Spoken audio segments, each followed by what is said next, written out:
ಇಲ್ಲ.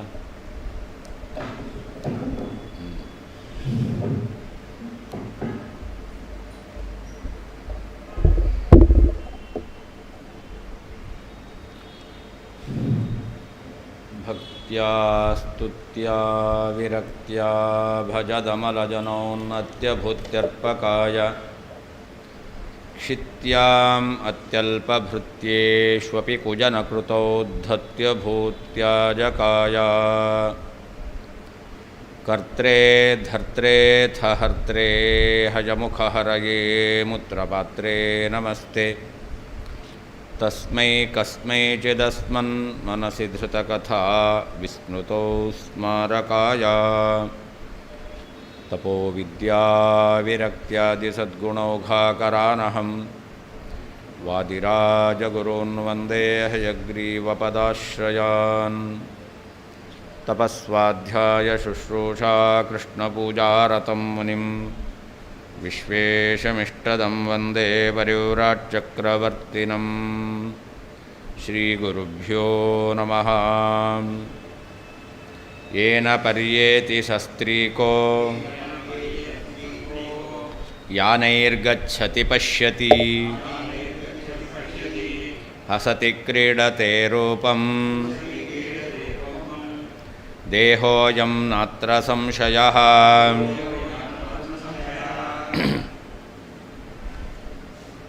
ಶ್ರುತಿಯಲ್ಲಿ ಪರಂಜ್ಯೋತಿರುಪಸಂಪದ್ಯ ಸ್ವೇನ ರೂಪೇಣ ಅಭಿನಿಷ್ಪದ್ಯತೆ ಅಂಥೇಳಿ, ಆಮೇಲೆ ಜಕ್ಷನ್ ಕ್ರೀಡನ್ ರಮಮಾಣಃ ಯಾನೈರಿವ ಸ್ತ್ರೀಭಿರ್ವಾ ಎಂಬತಕ್ಕಂತಹ ವಾಕ್ಯ ಇದೆ. ಇದರ ಅರ್ಥ ಏನು ಅನ್ನೋದನ್ನು ಹೇಳುತ್ತಾ, ಮುಕ್ತನಾದ ಚೇತನನಿಗೆ ಶರೀರ ಇರಲೇಬೇಕು. ಆ ಶರೀರ ಮುಕ್ತನಾದ ಚೇತನನಿಗೆ ಇರುವ ಶರೀರ ಅದು ಪ್ರಾಕೃತಿಕವಾದ ಶರೀರ ಅಲ್ಲ. ಯಾಕೆ ಮುಕ್ತ ಅಂತ ಹೇಳಿದ ಮೇಲೆ ಪ್ರಾಕೃತಿಕ ಶರೀರ ಇದ್ದರೆ ಮುಕ್ತನಾಗೋದು ಹೇಗೆ? ಭಗವಂತನನ್ನು ಹೊಂದಿದ ಮೇಲೆ ಅವನಿಗಿರುವಂತಹ ಶರೀರ ಅದು ಅಪ್ರಾಕೃತವಾದ ಶರೀರ. ಅಪ್ರಾಕೃತ ಶರೀರ ಅಂದರೆ ಏನರ್ಥ? ಜ್ಞಾನಾನಂದಾತ್ಮಕವಾದ ಶರೀರ ಅಂತ ಅರ್ಥ. ಅಂತಹ ಶರೀರ ಮುಕ್ತಿಯಲ್ಲಿರುವ ಚೇತನನಿಗಿದೆ. ಅವನು ಅದರಿಂದ ಏನ ಪರ್ಯೇತಿ ಅಂತ, ಅವನು ಸಸ್ತ್ರೀಕಃ, ಸ್ತ್ರೀಯರಿಂದ ಕೂಡಿಕೊಂಡು, ತನ್ನ ಮಡದಿಯರಿಂದ ಕೂಡಿಕೊಂಡು ಅವನು ಸಂಚಾರವನ್ನು ಮಾಡುತ್ತಾನೆ. ಯಾನೈಹಿ ಗಚ್ಚತಿ, ವಾಹನಗಳಲ್ಲಿ ಅವನು ಸಂಚಾರ ಮಾಡುತ್ತಾನೆ. ಪಶ್ಯತಿ, ಅವನು ನೋಡುತ್ತಾನೆ. ಹಸತಿ, ನಗುತ್ತಾನೆ. ಕ್ರೀಡತೆ, ಆಟ ಆಡ್ತಾನೆ ಅಂತ ಈ ರೀತಿಯಲ್ಲಿ ಶ್ರುತಿ ಹೇಳಿದೆ. ಆದ್ದರಿಂದಾಗಿ ಮುಕ್ತಿಯಲ್ಲಿ ಶರೀರ ಇದೆ. ಆ ಶರೀರ ಮುಕ್ತರ ಶರೀರ ಆದ್ದರಿಂದ ಪ್ರಾಕೃತಿಕ ಅಲ್ಲ, ಅದು ಅಪ್ರಾಕೃತವಾದಂತಹ ಶರೀರ ಎಂಬುದಾಗಿ ರೂಪಂ ದೇಹೋಯಂ ನಾತ್ರ ಸಂಶಯ ಅಂತ ಇಂದ ಶ್ರುತಿ ವೇದವಾಕ್ಯ.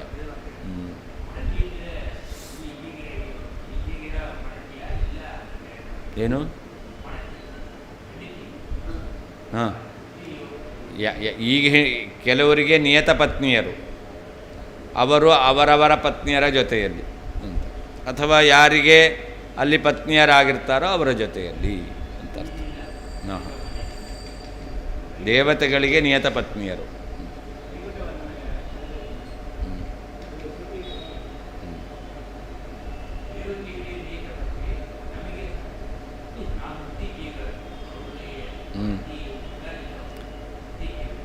ಅವರು ಸಂಸಾರಿಗಳಾಗಿದ್ದರೆ ಅವರಿಗೆ ಪತ್ನಿಯರು ಇರ್ತಾರೆ. ಸಂಸಾರಿಗಳಲ್ಲ ಅಂತಾದರೆ ಅವರಿಗೆ ಪತ್ನಿ ಇರಲ್ಲ.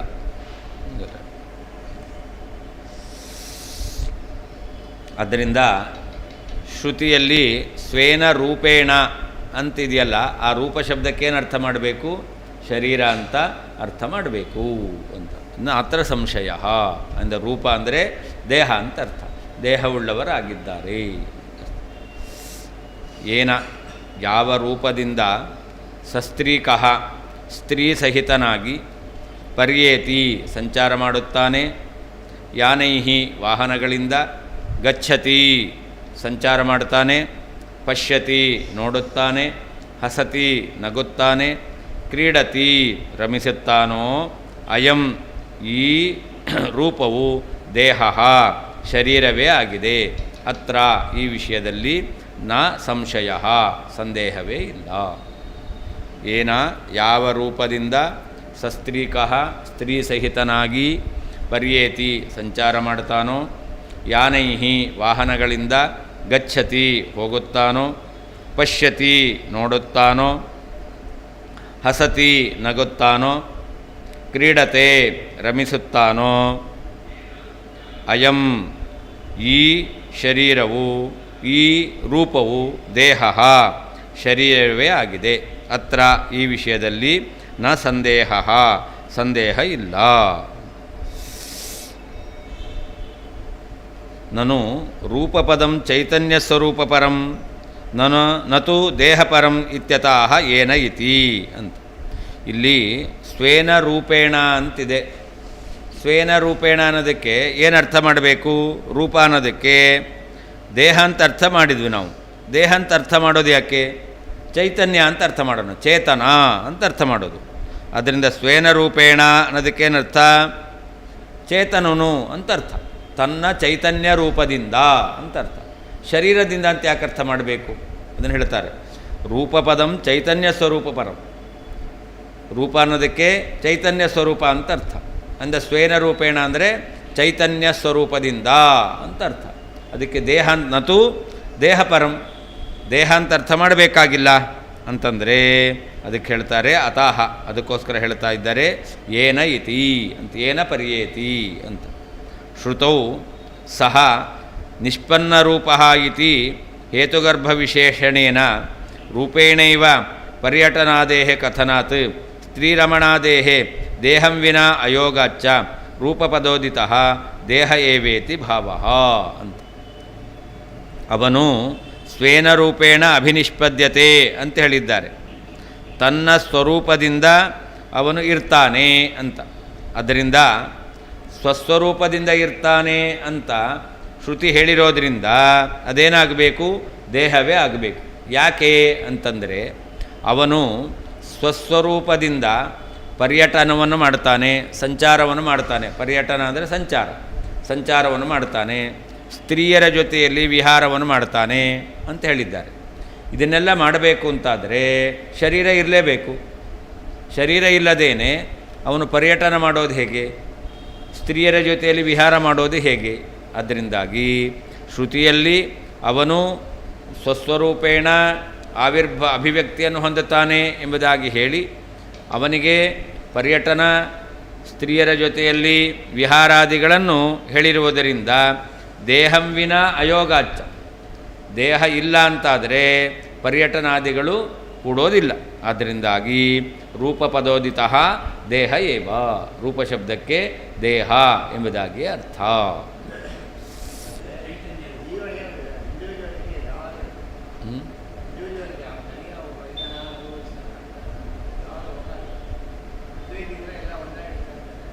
ಏನು?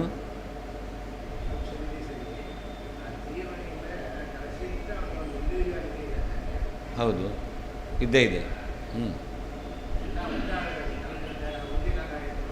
ಹಾಗೆಲ್ಲ ಇಲ್ಲ. ಪ್ರತಿಯೊಬ್ಬ ಜೀವನಿಗೂ ಬೇರೆ ಬೇರೆ ಪ್ರತ್ಯೇಕವಾದ ಅಸ್ತಿತ್ವ ಎಂಬತಕ್ಕಂಥದ್ದು ಇದ್ದೇ ಇದೆ. ಎಲ್ಲರೂ ಒಂದೇ ರೀತಿಯಲ್ಲಿ ಇರೋದಿಲ್ಲ, ಎಲ್ಲರೂ ಐಡೆಂಟಿಫೈ ಮಾಡಲಿಕ್ಕಾಗುತ್ತೆ. ಹಾಂ, ಹೌದು, ಹಾಗಿರೋದಿಲ್ಲ. ಹಾಂ, ಶೂನ್ಯ ಭಾವ ಅಲ್ಲವೇ ಅಲ್ಲ.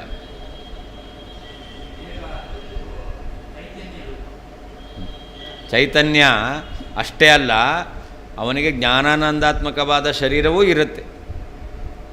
ಜೀವ ಜ್ಞಾನಾನಂದಾತ್ಮಕವಾದ ಶರೀರವನ್ನಿಟ್ಕೊಂಡು ಅವನು ವಿಹಾರ ಸಂಚಾರಾದಿಗಳನ್ನು ಮಾಡ್ತಾನೆ ಅಂತ ಅರ್ಥ.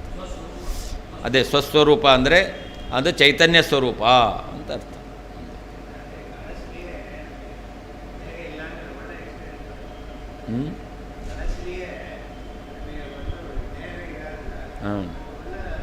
ಅನುಭವ ಬರುತ್ತದು, ಅದು ಮನಸ್ಸಿನಿಂದ ಆಗೋದು. ಅಲ್ಲಿ ಹಾಗಲ್ಲ, ಜೀವನಿಗೆ ಶರೀರದಿಂದಲೇ ಆಗುತ್ತೆ. ಹಾಂ, ಶರೀರದಿಂದ ಆಗುತ್ತೆ. ಹಾಂ,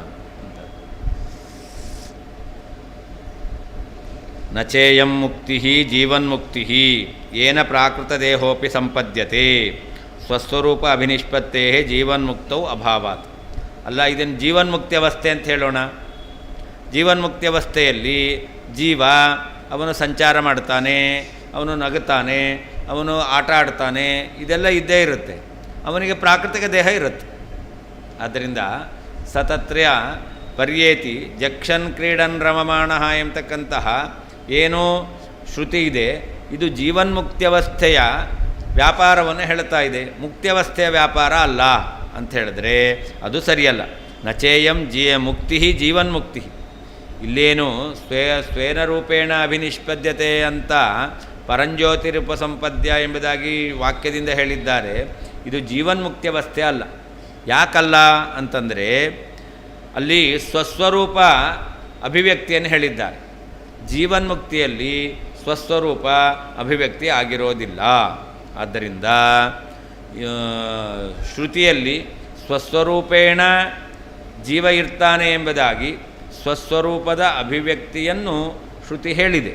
ಆದ್ದರಿಂದಾಗಿ ಅದು ಯಾವ ಮುಕ್ತಿಯಾಗಬೇಕು? ಪ್ರಧಾನವಾದ ಮುಕ್ತಿಯೇ ಆಗಬೇಕು. ಜೀವನ್ಮುಕ್ತಿ ಅಂತ ಹೇಳಲಿಕ್ಕೆ ಬರೋದಿಲ್ಲ. ನಚಯ್ಯಂ ಮುಕ್ತಿ ಜೀವನ್ಮುಕ್ತಿ ಏನ ಪ್ರಾಕೃತ ದೇಹೋಪಿ ಸಂಪದ್ಯತೆ. ಜೀವನ್ಮುಕ್ತಿ ಅಂತಾಗಿದ್ದರೆ ಆವಾಗ ಪ್ರಾಕೃತಿಕ ಶರೀರ ಇದೆ ಅಂತ ಹೇಳ್ಬೋದಾಗಿತ್ತು. ಆದರೆ ಇದು ಜೀವನ್ಮುಕ್ತಿ ಅಲ್ಲ. ಯಾಕಲ್ಲ? ಸ್ವಸ್ವರೂಪ ಅಭಿನಿಷ್ಪತ್ತೇ ಜೀವನ್ಮುಕ್ತೌ ಅಭಾವಾತ್. ಸ್ವಸ್ವರೂಪದ ಆವಿರ್ಭಾವ ಜೀವನ್ಮುಕ್ತಿಯಲ್ಲಿ ಇರೋದಿಲ್ಲ. ಇಲ್ಲಿ ಸ್ವೇನ ರೂಪೇಣ ಅಭಿನಿಷ್ಪದ್ಯತೆ ಅಂತ ಸ್ವಸ್ವರೂಪದ ಅಭಿವ್ಯಕ್ತಿಯನ್ನು ಶ್ರುತಿ ಹೇಳಿದೆ. ಅದರಿಂದಾಗಿ ಇದು ಜೀವನ್ಮುಕ್ತಿ ಅಲ್ಲ, ಇದು ಪ್ರಧಾನವಾದ ಮುಕ್ತಿಯೇ ಆಗಿದೆ. ಅದರಿಂದ ಅಲ್ಲಿ ಶರೀರಗಳನ್ನು ಒಪ್ಪಲೇಬೇಕು. ಅದೆಲ್ಲ ಹೋದ ಮೇಲೆ ಹಾಂ ಹಾಂ ಹಾಂ ಜೀವನಿಗೆ ಅಜ್ಞಾನ, ಅದೇ ಅವಿದ್ಯೆ. ಅದಲ್ಲದೆ ಭಗವಂತನ ಇಚ್ಛೆ, ಅದು ಪರಮಾಚ್ಛಾದಿಕ. ಜೀವನಿಗೆ ಸ್ವರೂಪಾಚ್ಛಾದಿಕವಾಗಿರ್ತಕ್ಕಂಥದ್ದು ಅಜ್ಞಾನ. ಅದಲ್ಲದೇನೆ ಜೀವನಿಗೆ ಪರಮಾಚ್ಛಾದಿಕ ಅಂತ ಭಗವಂತನ ಇಚ್ಛೆ ಇದೆ. ಆ ಜೀವನಿಗೆ ಹೋಗ್ಬೋದು ಯಾವುದು? ಈ ಅಜ್ಞಾನ. ಹೋದ ಮೇಲೂ ಮೋಕ್ಷ ಆಗಿರಲ್ಲ. ಯಾಕಾಗಲ್ಲ ಅಂತಂದರೆ ಭಗವಂತನ ಇಚ್ಛೆ ಇರಲ್ಲ. ಆದ್ದರಿಂದ ಭಗವಂತನ ಇಚ್ಛೆ ಇದ್ದಾಗ ಆ ಜೀವ ಮುಕ್ತನಾಗ್ತಾನೆ. ಹಾಂ ಜೀವಾಚ್ಛ ಅಂದರೆ ಜೀವನನ್ನು ಮುಚ್ಚುವಂಥದ್ದು, ಅದು ಜೀವಾಚ್ಛಾದಿಕ. ಅಜ್ಞಾನ, ಲಿಂಗದೇಹ ಅಲ್ಲದೆ ಅಜ್ಞಾನವೂ ಆಗುತ್ತೆ. ಜೀವನ್ಮುಕ್ತಿಯವಸ್ಥೆಯಲ್ಲಿ ಜೀವನಿಗೆ ಅಜ್ಞಾನ ಎಂಬತಕ್ಕಂಥದ್ದು ಇಲ್ಲ, ಅಜ್ಞಾನ ನಾಶವಾಗಿರುತ್ತೆ. ಆದರೆ ಮುಕ್ತಿಯಾಗಿರಲ್ಲ. ಯಾಕೆ? ಭಗವಂತನ ಇಚ್ಛೆ ಇಲ್ಲ ಜೀವನ್ಮುಕ್ತಿ ಅವಸ್ಥೆಯಲ್ಲಿ.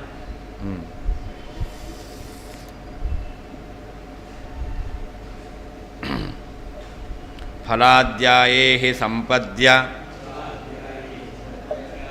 ಅವಿಹಾಯೇತಿ ಯಮಾದರಾತ್ ಅಸೂತ್ರಯತ್ಸೂತ್ರಕಾರಃ ಸಮೋಕ್ಷಃ ಪರಮೋ ಧ್ರುವಃ.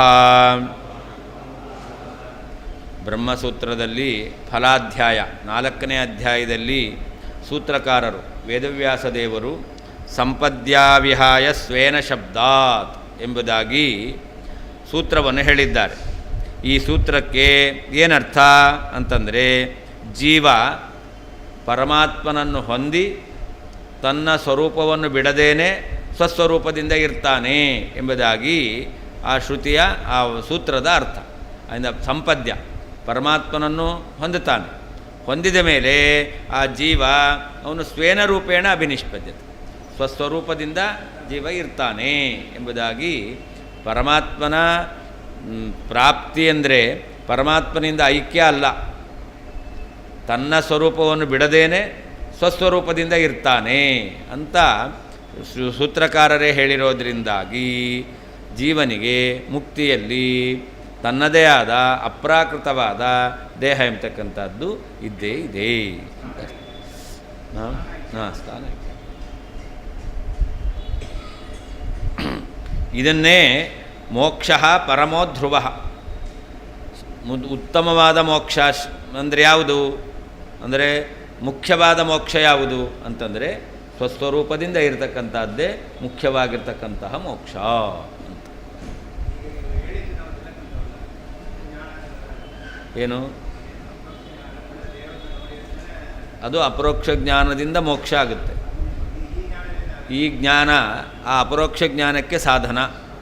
ಪರೋಕ್ಷ ಜ್ಞಾನ ಇಲ್ಲ ಅಂದರೆ ಅಪರೋಕ್ಷ ಜ್ಞಾನ ಬರಲಿಕ್ಕೆ ಸಾಧ್ಯವೇ ಇಲ್ಲ. ಅಂದರೆ ಪರೋಕ್ಷ ಜ್ಞಾನ ಬೇಕು. ಹೌದು. ಆಮೇಲೆ ಧ್ಯಾನ ಮಾಡಬೇಕು, ಸಮಾಧ್ಯವಸ್ಥೆಯಲ್ಲಿ ಇರಬೇಕು, ಆವಾಗ ಭಗವಂತನ ದರ್ಶನ ಆಗುತ್ತೆ. ಹೌದು. ಸೂತ್ರಕಾರ ಬ್ರಹ್ಮಸೂತ್ರಕಾರರಾದ ವೇದವ್ಯಾಸರು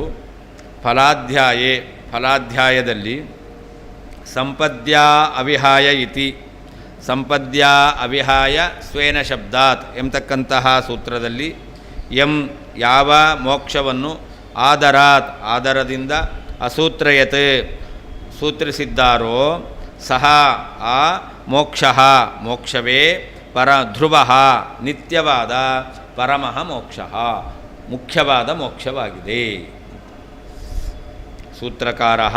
ಸೂತ್ರಕಾರರಾದ ವೇದವ್ಯಾಸ ದೇವರು ಫಲಾಧ್ಯಾಯೇ ಬ್ರಹ್ಮಸೂತ್ರದ ಫಲಾಧ್ಯಾಯದಲ್ಲಿ ಸಂಪದ್ಯಾವಿಹಾಯೇತಿ ಸಂಪದ್ಯಾವಿಹಾಯ ಸ್ವೇನ ಶಬ್ದಾತ್ ಎಂಬತಕ್ಕಂತಹ ಸೂತ್ರದಲ್ಲಿ ಯಾವ ಮೋಕ್ಷವನ್ನು ಅಸೂತ್ರಯತೆ ಆದರದಿಂದ ಅಸೂತ್ರಯತೆ ಸೂತ್ರಿಸಿದ್ದಾರೋ ಸಹ ಆ ಮೋಕ್ಷವೇ ಧ್ರುವ ಶಾಶ್ವತವಾದ ಪರಮಃ ಮೋಕ್ಷ ಮುಖ್ಯವಾದ ಮೋಕ್ಷವಾಗಿದೆ.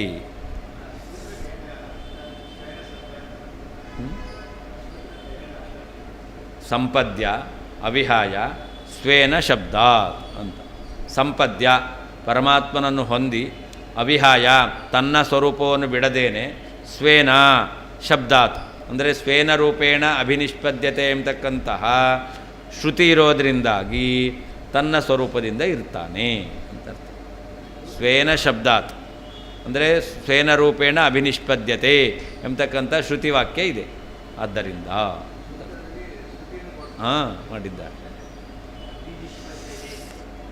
ಅಭಿವ್ಯಕ್ತಿಯನ್ನು ಹೊಂದುತ್ತಾನೆ, ಅಭಿವ್ಯಕ್ತನಾಗಿರ್ತಾನೆ, ಸ್ವಸ್ವರೂಪಾಭಿವ್ಯಕ್ತಿಯನ್ನು ಹೊಂದಿ ಇರ್ತಾನೆ ಅಂತ. ಅವಿಹಾಯ ವಿಹಾಯ ಅಂದರೆ ಬಿಡೋದು, ಅವಿಹಾಯ ಅಂದರೆ ಸ್ವರೂಪವನ್ನು ಬಿಡಲ್ಲ ಅಂದರೆ ಸ್ವರೂಪವನ್ನು ಇಟ್ಕೊಂಡೆ, ಜೀವನ ಸ್ವಸ್ವರೂಪ ಇದ್ದೇ ಇರುತ್ತೆ, ಅದನ್ನು ಬಿಡೋದಿಲ್ಲ ಅಂತ.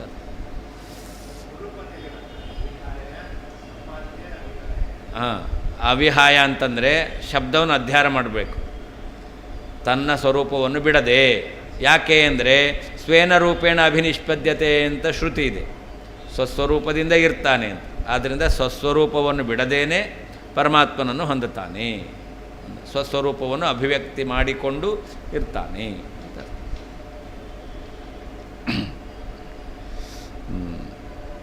ಯುಕ್ತ್ಯಂತರಂಚ ಆಹಾ ಫಲಾಧ್ಯಾಯ ಇತಿ.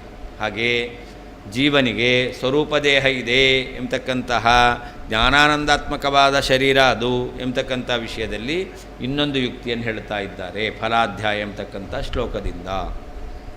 ಸಂಪದ್ಯ ಅವಿಹಾಯ ಇತ್ಯನೇನ ಸಂಪದ್ಯಾವಿಹಾಯ ಸ್ವೇನ ಶಬ್ದಾತ್ ಇತಿ ಸೂತ್ರಂ ಗೃಹ್ಣಾತಿ ಅಂತ. ಸಂಪದ್ಯಾವಿಹಾಯ ಅಂತ ವಾದಿರಾಜತೀರ್ಥ ಶ್ರೀಪಾದಂಗಳವರು ಇಷ್ಟು ಮಾತ್ರ ಶಬ್ದವನ್ನು ಗ್ರಹಣ ಮಾಡಿದ್ದಾರೆ. ಅದರಿಂದ ಏನು ಇಟ್ಕೊಳ್ಬೇಕು? ಸಂಪದ್ಯಾ ಅವಿಹಾಯ ಸ್ವೇನ ಶಬ್ದಾತ್ ಎಂಬತಕ್ಕಂತಹ ಪೂರ್ಣ ಸೂತ್ರವನ್ನು ಇಟ್ಕೊಳ್ಬೇಕು ಅಂತ.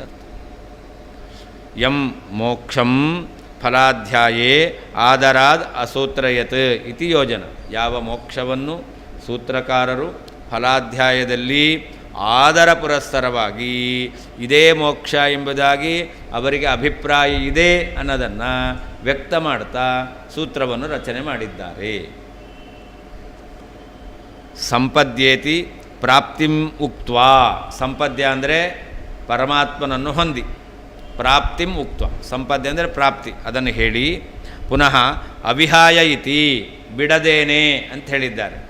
ತಸ್ಯಾಹ ಏವ ಸದಾತನತ್ವೇನ ವಿಶೇಷಿತತ್ವಾತ್ ಆದರಾದಿತ್ಯುಕ್ತಂ ಅಂತ. ಅವಿಹಾಯ ಎಂಬುದಾಗಿ ಆ ಸ್ವರೂಪ ಇದೆಯಲ್ಲ ಅದನ್ನು ಬಿಡೋದಿಲ್ಲ ಎಂಬುದಾಗಿ, ಅಲ್ಲಿ ಶರೀರದ ತ್ಯಾಗ ಇಲ್ಲ, ಸ್ವಸ್ವರೂಪವನ್ನು ಇಟ್ಕೊಂಡೇ ಇರ್ತಾನೆ ಎಂಬುದಾಗಿ ಹೇಳಿದ್ರಿಂದ ಆಧಾರಾತ್ ಎಂಬುದಾಗಿ ವಾದಿರಾಜ ತೀರ್ಥ ಶ್ರೀಪಾದಂಗಳವರು ಅದರ ಅರ್ಥವನ್ನು ಹೇಳಿದ್ದಾರೆ ಅಂತ. ವೇದಾಂತ ವಿದ್ಯಾಫಲತ್ವೇನ ಸಾಧನಾಧ್ಯಾಯೇ ಜ್ಞಾನಪಾದೋಕ್ತ ಅಪರೋಕ್ಷ ಜ್ಞಾನಾಖ್ಯ ಜೀವನ್ಮುಕ್ತಸ್ಯ ಫಲತೆಯ ಚ ಕಥ್ಯಮಾನ ಇಯಂ ಮುಕ್ತಿ ಕಥಂ ಅವಾಂತರ ಮುಕ್ತಿ ಇತಿ ಭಾವಃ ಅಂತ. ಇದು ಅವಾಂತರ ಮುಕ್ತಿ ಆಗಲಿಕ್ಕೆ ಸಾಧ್ಯ ಇಲ್ಲ. ಯಾಕೆ ಅಂತಂದರೆ ವೇದಾಂತ ವಿದ್ಯಾ ಫಲತ್ವೇನ, ವೇದಾಂತ ವಿದ್ಯೆ ಅದನ್ನು ನಾವು ಸಂಪಾದನೆ ಮಾಡಿದ್ದರಿಂದ ಏನು ಫಲ ಅಂತಂದರೆ ಅದನ್ನು ಹೇಳ್ತಾ ಇದ್ದಾರೆ. ಎಲ್ಲಿ? ಸಾಧನಾಧ್ಯಾಯೇ ಜ್ಞಾನಪಾದೋಕ್ತ ಅಪರೋಕ್ಷ ಜ್ಞಾನಾಖ್ಯ ಜೀವನ್ಮುಕ್ತಸ್ಯ. ಜ್ಞಾನಪಾದದಲ್ಲಿ ಅಂದರೆ 3ನೇ ಅಧ್ಯಾಯದಲ್ಲಿ, ಸಾಧನಾಧ್ಯಾಯದಲ್ಲಿ ಏನು ಜ್ಞಾನಪಾದದಲ್ಲಿ, ಅಪರೋಕ್ಷ ಜ್ಞಾನಪಾದದಲ್ಲಿ ಏನು ಹೇಳಿದ್ದಾರೆ? ಅಪರೋಕ್ಷ ಜ್ಞಾನ ಎಂಬತಕ್ಕಂತಹ ಸಿದ್ಧಿಯನ್ನು ಪಡೆದವನು ಜೀವನ್ಮುಕ್ತ, ಅವನಿಗೆ ಫಲವನ್ನು ಹೇಳ್ತಾ ಇದ್ದಾನೆ. ಅಪರೋಕ್ಷ ಜ್ಞಾನವನ್ನು ಪಡೆದಂತಹ ಯಾವ ಜೀವನ್ಮುಕ್ತ ಇದ್ದಾನೆ ಅವನಿಗೆ ಫಲ ಯಾವುದು ಅಂತಂದರೆ ಫಲಾಧ್ಯಾಯದಲ್ಲಿ ಸಂಪದ್ಯಾವಿಹಾಯ ಸ್ವೇನ ಶಬ್ದಾತ್ ಎಂಬತಕ್ಕಂತಹ ಸೂತ್ರದಿಂದ ಫಲವನ್ನು ಹೇಳ್ತಾ ಇದ್ದಾರೆ. ಆದ್ದರಿಂದ ಜೀವನ್ಮುಕ್ತನಾದಂತಹ ಚೇತನನಿಗೆ ಫಲವನ್ನು ಹೇಳ್ತಕ್ಕಂಥದ್ದು ಇದು. ಆದ್ದರಿಂದಾಗಿ ಈ ಮೋಕ್ಷ ಏನಾಗಬೇಕು? ಇದು ಮುಖ್ಯವಾದ ಮೋಕ್ಷವೇ ಆಗಬೇಕು. ಅವಾಂತರ ಮೋಕ್ಷ ಅಂತ ಹೇಳಲಿಕ್ಕೆ ಸಾಧ್ಯವೇ ಇಲ್ಲ ಅಂತ ಅರ್ಥ. ಅದೇ ಸಂಸಾರ ಅಲ್ಲ, ಪರಮಾತ್ಮನನ್ನು ಹೊಂದಿರಲ್ಲ, ಅದರ ಮಧ್ಯದಲ್ಲಿ ಅವಾಂತರ ಅಂದರೆ ಮಧ್ಯದಲ್ಲಿರೋದು, ಮಧ್ಯದಲ್ಲಿರುವಂತಹ ಮೋಕ್ಷ ಯಾವುದದು? ಜೀವನ್ಮುಕ್ತಿ ರೂಪವಾದದ್ದು ಅಲ್ಲ ಅದು ಅಂತ ಹೇಳ್ತಾ ಇದ್ದಾರೆ. ಜೀವನ್ಮುಕ್ತಿ ರೂಪವಾದ ಮೋಕ್ಷ ಅಲ್ಲ, ಮತ್ತು ಮುಖ್ಯವಾದ ಮೋಕ್ಷ ಪರಮಾತ್ಮ ಪ್ರಾಪ್ತಿ ರೂಪವಾದ ಮೋಕ್ಷವನ್ನೇ ಹೇಳಿದ್ದಾರೆ. ಯಾವುದು? ಫಲಾಧ್ಯಾಯ. ಹೌದು ಹೌದು ಹೌದು. ಯತ್ರ ತ್ವಸ್ಯೇತಿ ವಾಕ್ಯಂತೂ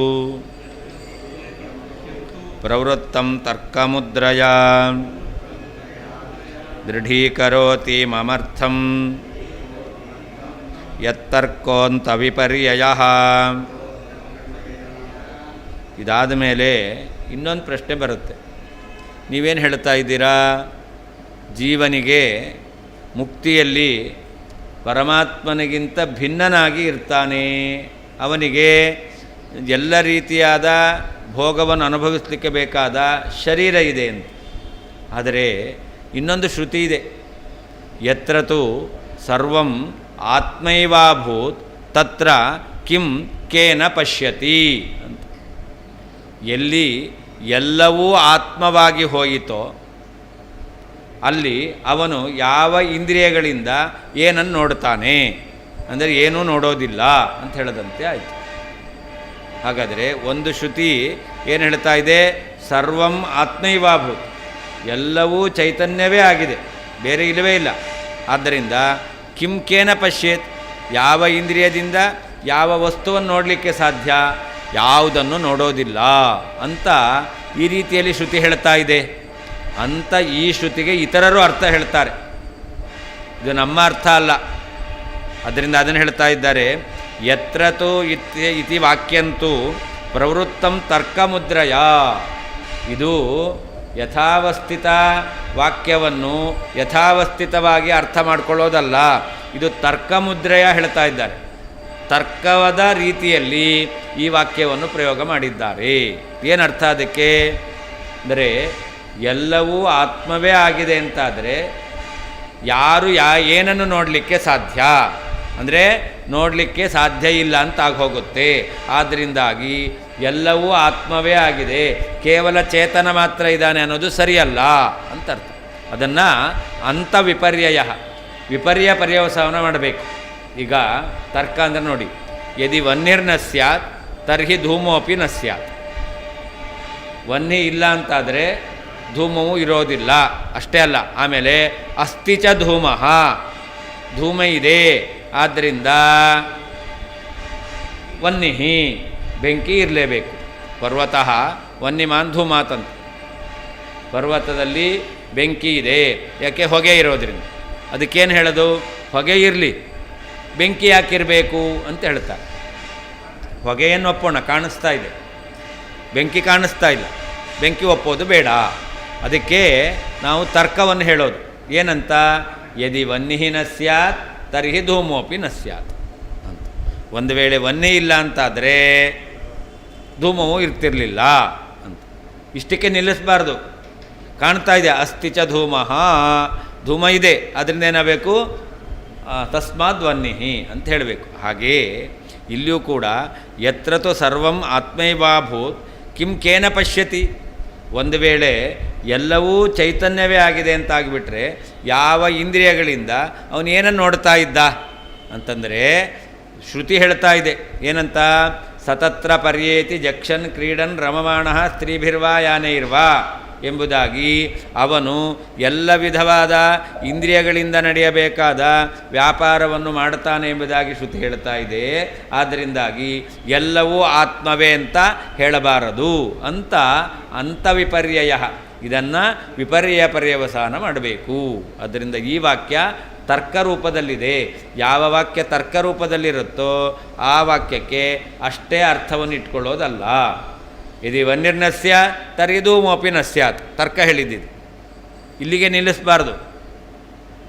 ವನ್ನಿ ಇಲ್ಲ ಅಂತಾದರೆ ಧೂಮೋ ಇರ್ತಿರಲಿಲ್ಲ. ಅದನ್ನೇನು ಮಾಡಬೇಕು? ಮುಂದೆ ಧೂಮ ಇದೆ, ಅದರಿಂದ ವನ್ನಿ ಇದೆ ಅಂತ ಹೇಳಬೇಕು. ಒಂದು ವೇಳೆ ಎಲ್ಲವೂ ಆತ್ಮಸ್ವರೂಪ ಆಗಿದೆ ಅಂತಾದರೆ ಯಾರೂ ಏನನ್ನೂ ಯಾವ ಇಂದ್ರಿಯಗಳಿಂದಲೂ ಅನುಭವಿಸ್ಲಿಕ್ಕೆ ಆಗ್ತಿರಲಿಲ್ಲ. ಅಲ್ಲಿಗೆ ನಿಲ್ಲಿಸಬಾರ್ದು. ಎಲ್ಲರೂ ಎಲ್ಲ ಇಂದ್ರಿಯಗಳಿಂದ ಎಲ್ಲವನ್ನೂ ಅನುಭವಿಸ್ತಾ ಇದ್ದಾರೆ. ಆದ್ದರಿಂದಾಗಿ ಕೇವಲ ಚೈತನ್ಯ ಅನ್ನೋದು ಸರಿಯಲ್ಲ ಅಂತ ವಿಪರ್ಯಯ ಪರ್ಯವಸಾನ ಮಾಡಬೇಕು. ಇದೆ ಅಂತೇಳಿ, ಇಲ್ಲ ಅಂತೇಳಿ.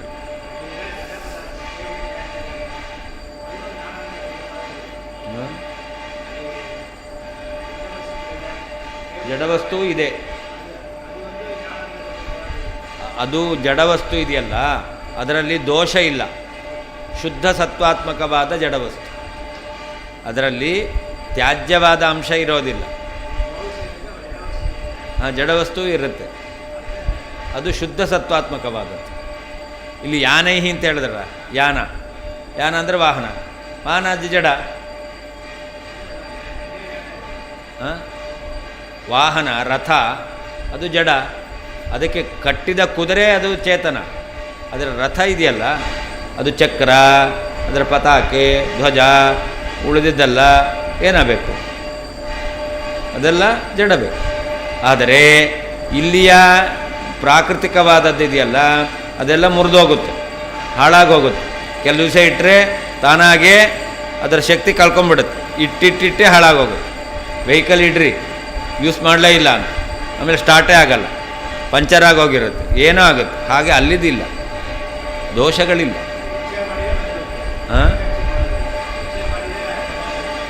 ಏನು ಬರುತ್ತೆ? ಅದೆಲ್ಲ ಬರುತ್ತೆ, ಆದರೆ ಅದು ಜಡ. ಆದರೆ ದೋಷ ಇಲ್ಲ, ಅದರಲ್ಲಿ ಶುದ್ಧ ಸತ್ವಾತ್ಮಕವಾದದ್ದು ಅಂತ. ಯಾವುದು?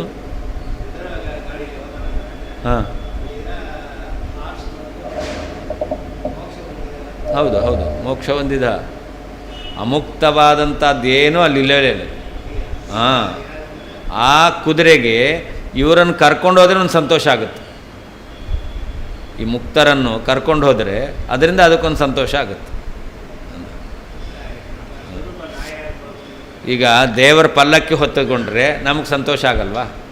ಅಥವಾ ಸ್ವಾಮಿಗಳ ಮೆರವಣಿಗೆ ನಡೀತಾ ಇದೆ, ನಾವೇ ಪಲ್ಲಕ್ಕಿ ಹೊತ್ಕೊಂಡೆವು, ಸಂತೋಷ ಆಗುತ್ತೋ ಇಲ್ವೋ? ಹಾಗೆ ಮುಕ್ತರಾದಂಥವರಿಗೂ ಕೂಡ ತಮಗಿಂತ ಉತ್ತಮರನ್ನು ಅವರು ಕೂಡಿಸ್ಕೊಂಡು ಹೋದರೆ ಇವರು ಸಂತೋಷವೇ ಆಗುತ್ತೆ.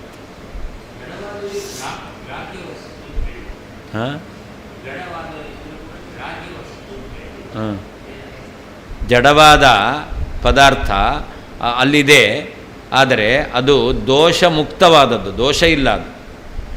ಅದೇ ಹೇಳಿದ್ದು, ನಮ್ಮ ಈ ಲೋಕದಲ್ಲಿರತಕ್ಕಂಥ ಪದಾರ್ಥಗಳಲ್ಲಿ ದೋಷ ಇದೆ, ಆದರೆ ಅಲ್ಲಿರುವಂಥ ಜಡ ಪದಾರ್ಥ ಅದಕ್ಕೆ ಯಾವ ವಿಧವಾದ ದೋಷವೂ ಇಲ್ಲ. ಗ್ರಾಹ್ಯ ಅಂದರೆ ಸ್ವೀಕಾರ ಮಾಡಲಿಕ್ಕೆ ಯೋಗ್ಯವಾದದ್ದು, ಅದನ್ನು ಗ್ರಹಣ ಮಾಡ್ತಾರೆ, ಸ್ವೀಕಾರ ಮಾಡ್ತಾರೆ.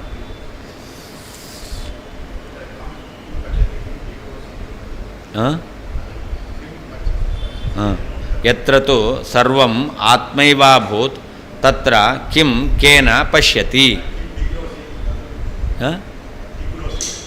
ಜಿಗ್ರೋಸಿ ಅಂತನ ಎಲ್ಲಿದೆ? ಜಿಘ್ರತಿ. ಕೇನ ಕಿಂ ಜಿಘ್ರತಿ, ಕೇನ ಕಿಂ ಪಶ್ಯತಿ, ಕೇನ ಕಿಂ ರಸಯತಿ, ಕೇನ ಕಿಂ ಶೃಣೋತಿ ಎಲ್ಲ ಇದೆ ಅಂತ ಮುಂದಿನ ಭಾಗ. ಅದು ತರ್ಕಮುದ್ರಯ, ತರ್ಕದ ಕ್ರಮದಂತೆ ಪ್ರವೃತ್ತವಾಗಿರುವ ಯತ್ರ ತು ಅಸ್ಯ ಇತಿ, ಯತ್ರ ತು ಅಸ್ಯ ಸರ್ವಂ ಆತ್ಮೈವಾಭೂತ್ ತತ್ರ ಕೇನ ಕಿಂ ಪಶ್ಯತಿ, ತತ್ರ ಕೇನ ಕಿಂ ಜಿಘ್ರೇತ್ ಇತ್ಯಾದಿ ವಾಕ್ಯಂ, ಶ್ರುತಿವಾಕ್ಯವು ಇಮಂ ಅರ್ಥಂ, ಈ ಅರ್ಥವನ್ನೇ ಯತ್ ಯಾವ ಕಾರಣದಿಂದ, ತರ್ಕವು ಅಂತವಿಪರ್ಯಯ, ಕೊನೆಯಲ್ಲಿ ವಿರುದ್ಧಾರ್ಥದಲ್ಲಿ ಪರ್ಯವಸಾನವಾಗುತ್ತಾ ಇದೆಯೋ ಆದ್ದರಿಂದ ದೃಢೀಕರೋತಿ, ದೃಢ ಮಾಡುತ್ತಾ ಇದೆ. ತರ್ಕಮುದ್ರಯ ಯತ್ ಯಾವ ಕಾರಣದಿಂದ, ಯತ್ರ ತು ಅಸ್ಯ ಇತಿ ವಾಕ್ಯಂತು, ಯತ್ರ ತು ಅಸ್ಯ ಸರ್ವಂ ಆತ್ಮೈವಾಭೂತ್ ತತ್ರ ಕಿಂ ಕೇನ ಪಶ್ಯತಿ, ಕಿಂ ಕೇನ ಜಿಘ್ರೇತ್, ಕಿಂ ಕೇನ ಶೃಣುಯಾತ್ ಇತ್ಯಾದಿ ವಾಕ್ಯ ಎಂಬತಕ್ಕಂಥದ್ದು ತರ್ಕಮುದ್ರಯ, ತರ್ಕಕ್ರಮದಿಂದ ಪ್ರವೃತ್ತವಾಗಿದೆಯೋ ಆದ್ದರಿಂದ. ಮತ್ತು ತರ್ಕವು ಅಂತವಿಪರ್ಯಯ, ಕೊನೆಯಲ್ಲಿ ವಿರುದ್ಧವಾದ ಅರ್ಥದಲ್ಲಿ ಪರ್ಯವಸಾನವನ್ನು ಹೊಂದಿದೆಯೋ ಆದ್ದರಿಂದ ಇಮಂ ಅರ್ಥಂ, ಈ ಅರ್ಥವನ್ನೇ ಮುಕ್ತನಾದ ಜೀವನು ಕಣ್ಣಿನಿಂದ ನೋಡ್ತಾನೆ, ಕಿವಿಯಿಂದ ಕೇಳಿಸ್ಕೊಳ್ತಾನೆ, ಘ್ರಾಣದಿಂದ ಆಘ್ರಾಣಿಸುತ್ತಾನೆ. ಈ ರೀತಿಯಾದ ಅರ್ಥವನ್ನೇ ದೃಢೀಕರಿಸುತ್ತದೆ.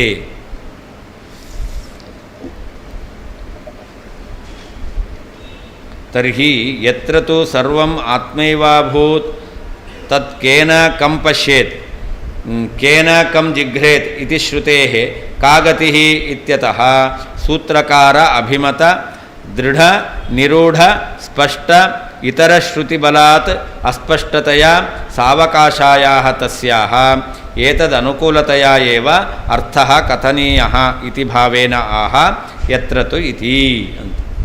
ಒಂದು ಶ್ರುತಿ ಇದೆ, ಯತ್ರ ತು ಸರ್ವಂ ಆತ್ಮೈವಾಭೂತ್, ಎಲ್ಲಿ ಮೋಕ್ಷದಲ್ಲಿ, ಯತ್ರ ಅಂದರೆ ಮೋಕ್ಷ, ಮೋಕ್ಷದಲ್ಲಿ ಸರ್ವಂ ಆತ್ಮೈವಾಭೂತ್, ಎಲ್ಲವೂ ಚೈತನ್ಯವೇ ಆಗಿದೆ, ಎಲ್ಲವೂ ಆತ್ಮವೇ ಆಗಿದೆ. ಅಂದರೆ ಆತ್ಮ ಬಿಟ್ಟು ಬೇರೆ ಏನೂ ಇಲ್ಲ ಅಂತಾಯಿತು. ಅಂತಹ ಆಗಿದೆ. ಆದ್ದರಿಂದ ಕೇನ ಕಿಂ ಪಶ್ಯೇತ್, ಯಾವ ಇಂದ್ರಿಯದಿಂದ ಯಾವ ವಸ್ತುವನ್ನು ನೋಡ್ತಾನೆ? ಯಾಕೆ ಇಂದ್ರಿಯ ಇಲ್ಲ, ಯಾಕೆ ಆತ್ಮವೇ ಇರೋದು. ಸರ್ವಂ ಆತ್ಮೈವಾಭೂತ್, ವಸ್ತು ಇಲ್ಲ, ಆತ್ಮೈವಾಭೂತ್. ಹಾಗಾದರೆ ಎಲ್ಲವೂ ಆತ್ಮವೇ ಆಗಿದೆ, ಇಂದ್ರಿಯ ಇಲ್ಲ, ವಸ್ತುಗಳಿಲ್ಲ. ಆದ್ದರಿಂದಾಗಿ ಯಾವ ಇಂದ್ರಿಯದಿಂದ ಯಾವ ಪದಾರ್ಥವನ್ನು ನೋಡಿಯಾನು, ಅಷ್ಟೇ ಅಲ್ಲ ಕಿಂ ಕೇನ ಜಿಘ್ರೇತ್, ಯಾವ ಘ್ರಾಣೇಂದ್ರಿಯದಿಂದ ಗಂಧವನ್ನು ಆಘ್ರಾಣ ಮಾಡಬೇಕು. ಆದರೆ ಎಲ್ಲವೂ ಆತ್ಮವೇ ಆಗಿದೆ ಅಂತಂದ ಮೇಲೆ ಅವನು ಘ್ರಾಣೇಂದ್ರಿಯದಿಂದ ಯಾವ ಗಂಧವನ್ನು ಆಘ್ರಾಣ ಮಾಡ್ತಾನೆ ಎಂಬತಕ್ಕಂತಹ ವಾಕ್ಯ ಇದೆ. ಶ್ರುತೇಃ ಕಾಗತಿ, ಈ ಶ್ರುತಿ ಇದಕ್ಕೆ ಏನು ನೀವು ಗತಿ ಕಲ್ಪನೆ ಮಾಡ್ತೀರಾ? ಅರ್ಥಾತ್ ಸ್ವರೂಪಾತಿರಿಕ್ತವಾದಂತಹ ಯಾವುದೂ ಇಲ್ಲ, ದೇಹವೂ ಇಲ್ಲ, ಮತ್ತು ಅವನಿಗೆ ಆ ಜ್ಞಾನವೂ ಇಲ್ಲ ಅಂತ ಈ ರೀತಿಯಲ್ಲೇ ಹೇಳಬೇಕು. ನೀವು ಹಿಂದೆ ಹೇಳಿದ್ದು ಏನು, ಜಕ್ಷತಿ ರಮಮಾಣ ಕ್ರೀಡತೆ ಅಂತೆಲ್ಲ ಹೇಳಿದ್ರು.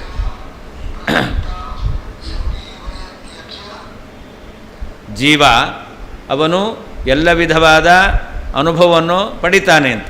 ಆದರೆ ಇನ್ನೊಂದು ಶ್ರುತಿ ಹೇಳ್ತಾ ಇದೆ, ಎಲ್ಲವೂ ಆತ್ಮವೇ ಆಗಿರೋದರಿಂದಾಗಿ ಯಾವುದೂ ಇಲ್ಲ ಅಂತ. ಆದ್ದರಿಂದ ಇದೆ ಅಂತ ಹೇಳಿಬಿಟ್ರೆ ಈ ಶ್ರುತಿಗೆ ಅವಕಾಶವೇ ಇಲ್ಲ ಅಂತ ಆಗ್ಬಿಡುತ್ತೆ. ಆದ್ದರಿಂದಾಗಿ ಯಾವ ಅನುಭವವನ್ನು ಹೇಳಿದ್ದಾರೋ ಅದು ಜೀವನ್ಮುಕ್ತಿ. ಯತ್ರ ತು ಸರ್ವಂ ಆತ್ಮೈವಾಭೂತ್ ಎಂಬುದರಲ್ಲಿ ಅನುಭವ ಇಲ್ಲ ಅಂತ ಹೇಳ್ತಾ ಇದ್ದಾರೋ ಅದು ಮುಖ್ಯ ಮುಕ್ತಿ ಅಂತ ಹೇಳಬೇಕು ಅಂತ ಆಕ್ಷೇಪ ಮಾಡ್ತಾ ಇದ್ದಾರೆ. ಇತ್ಯತಃ ಅದಕ್ಕೆ ಹೇಳ್ತಾರೆ, ಈ ರೀತಿ ಅಲ್ಲ, ಸೂತ್ರಕಾರ ಅಭಿಮತ ದೃಢ ನಿರೂಢ ಸ್ಪಷ್ಟ ಇತರ ಶ್ರುತಿ ಬಲಾತ್ ಅಂತ. ಸೂತ್ರಕಾರರಿಗೆ ಅಭಿಮತವಾದ ಅವರ ಅಭಿಪ್ರಾಯವನ್ನು ಹೊಂದಿರತಕ್ಕಂತಹ, ಹಾಗೆಯೇ ಯಾವ ಸ್ಪಷ್ಟವಾಗಿ ಅರ್ಥವನ್ನು ತಿಳಿಸ್ಕೊಡ್ತಕ್ಕಂತಹ ಶ್ರುತಿ ಎಂಬತಕ್ಕಂಥದ್ದಿದೆ. ಆದ್ದರಿಂದಾಗಿ ಈ ಶ್ರುತಿ ಇದೆಯಲ್ಲ, ಯತ್ರ ತು ಸರ್ವಂ ಆತ್ಮೈವಾಭೂತ್ ತತ್ರ ಕಿಂ ಕೇನ ಪಶ್ಯತಿ ಅಂತಿದೆಯಲ್ಲ, ಇದು ಅಸ್ಪಷ್ಟತೆಯ, ಇದು ಅಸ್ಪಷ್ಟವಾಗಿದೆ. ಅಲ್ಲಿ ಅಷ್ಟೇ ಅಲ್ಲ, ಇದು ಸಾವಕಾಶ. ಇದನ್ನು ನಾವು ವಿಪರ್ಯ ಪರ್ಯವಸನ ಮಾಡಿ ಎಲ್ಲವೂ ಇದೆ ಅಂತ ಅರ್ಥ ಮಾಡಲಿಕ್ಕೆ ಬರುತ್ತೆ. ಆದ್ದರಿಂದ ಸಾವಕಾಶಾಯ ತಸ್ಯಾಹ, ಸಾವಕಾಶ ಬೇರೆ ಅರ್ಥವನ್ನು ಹೇಳಲಿಕ್ಕೆ ಬರ್ತಕ್ಕಂತಹ ಈ ಶ್ರುತಿಗೆ, ಯತ್ರ ತು ಸರ್ವಂ ಆತ್ಮೈವಾಭೂತ್ ಎಂಬತಕ್ಕಂತಹ ಶ್ರುತಿಗೆ ಏತದ್ ಅನುಕೂಲತೆಯ ಏವ ಅರ್ಥ ಕಥನೀಯ. ಏನು? ಯತ್ರ ತು ಸತತ್ರ ಪರ್ಯೇತಿ ಜಕ್ಷನ್ ಕ್ರೀಡನ್ ರಮಮಾಣ ಎಂಬತಕ್ಕಂತಹ ಶ್ರುತಿವಾಕ್ಯಕ್ಕೆ ಅನುಕೂಲ ಆಗುವ ಹಾಗೆ ಯತ್ರ ತು ಸರ್ವಂ ಆತ್ಮೈವಾಭೂತ್ ಎಂಬತಕ್ಕಂಥ ಶ್ರುತಿಗೆ ಅರ್ಥವನ್ನು ಹೇಳಬೇಕು. ಹಾಂ, ಯಾವುದನ್ನು? ಹಿಂದೆ ಬಂದಿದೆ ಆ ಶ್ರುತಿ. ಸತತ್ರ ಪರ್ಯೇತಿ ಜಕ್ಷನ್ ಕ್ರೀಡನ್ ರಮಮಾಣ ಎಂಬತಕ್ಕಂಥದ್ದು ನೀವು ಬರೋಕ್ಕಿಂತ ಮೊದಲು ಬಂದೋಯ್ತದು. ಆದ್ದರಿಂದ ಯತ್ರ ತು ಸರ್ವಮಾತ್ಮೈವಾಭೂತ್ ಎಂಬತಕ್ಕಂಥದ್ದು ಸಾವಕಾಶ ಶ್ರುತಿ. ಸತತ್ರ ಪರ್ಯೇತಿ ಜಕ್ಷನ್ ಕ್ರೀಡನ್ ರಮಮಾಣ ಎಂಬತಕ್ಕಂಥದ್ದು ಅದು ನಿರವಕಾಶ ಶ್ರುತಿ. ಆದ್ದರಿಂದ ನಿರವಕಾಶ ಶ್ರುತಿ ಅದಕ್ಕೆ ಮಹತ್ವ ಕೊಡಬೇಕು, ಆ ಶ್ರುತಿಯ ಅರ್ಥವನ್ನು ಸ್ವೀಕಾರ ಮಾಡಬೇಕು. ಸಾವಕಾಶ ಶ್ರುತಿ ಆದ್ದರಿಂದ ಅದಕ್ಕೆ ಬೇರೆ ಅರ್ಥ ಮಾಡಬೇಕು. ಹಾಗಾದರೆ ಅದನ್ನು ಹೇಳ್ತಾ ಇದ್ದಾರೆ, ಯತ್ರ ತು ಸರ್ವಂ ಆತ್ಮೈವಾಭೂತ್ ಎಂಬತಕ್ಕಂಥ ಶ್ರುತಿಗೆ ಸತತ್ರ ಪರ್ಯೇತಿ ಜಕ್ಷನ್ ಕ್ರೀಡನ್ ರಮಮಾಣ ಎಂಬತಕ್ಕಂಥ ಶ್ರುತಿಗೆ ಅನುಕೂಲವಾಗೋ ಹಾಗೆ ಅರ್ಥವನ್ನು ನಾವು ಹೇಳಬೇಕು. ಅರ್ಥಾತ್ ಅದನ್ನೇ ವಿಪರ್ಯ ಪರ್ಯವಸಾನ ಮಾಡಬೇಕು ಅಂತ ಹೇಳ್ತಾ ಇದ್ದಾರೆ. ಯಾವುದಕ್ಕೆ? ಯತ್ರ ತು ಸರ್ವಂ ಆತ್ಮೈವಾಭೂತ್ ಕಿಂ ಕೇನ ಪಶ್ಯತಿ ಅಂತಿದೆ. ಎಲ್ಲವೂ ಆತ್ಮವೇ ಆಯಿತು ಅಂತಂದರೆ ಯಾರು ಏನು ನೋಡಲಿಕ್ಕೆ ಸಾಧ್ಯ ಅಂತ ಆಗುತ್ತೆ. ಆದ್ದರಿಂದ ಎಲ್ಲರೂ ಎಲ್ಲವನ್ನು ನೋಡ್ತಾ ಇದ್ದಾರೆ. ಯಾಕೆ? ಸತತ್ರ ಪರ್ಯೇತಿ ಜಕ್ಷನ್ ಕ್ರೀಡನ್ ರಮಮಾಣ ಎಂಬತಕ್ಕಂಥ ಶ್ರುತಿಯಲ್ಲಿ ಅವರು ಚಕ್ಷುರಿಂದ್ರಿಯದ ಕಾರ್ಯವನ್ನು ಮಾಡ್ತಾ ಇದ್ದಾರೆ, ಪಾದದ ಕೆಲಸವನ್ನು ಮಾಡ್ತಾ ಇದ್ದಾರೆ ಅಂತ ಶ್ರುತಿ ಹೇಳ್ತಾ ಇದೆ. ಆದ್ದರಿಂದಾಗಿ ಎಲ್ಲವೂ ಆತ್ಮವೇ ಆಗಿದೆ ಅನ್ನೋದನ್ನು ಒಪ್ಪಬಾರದು ಅಂತ.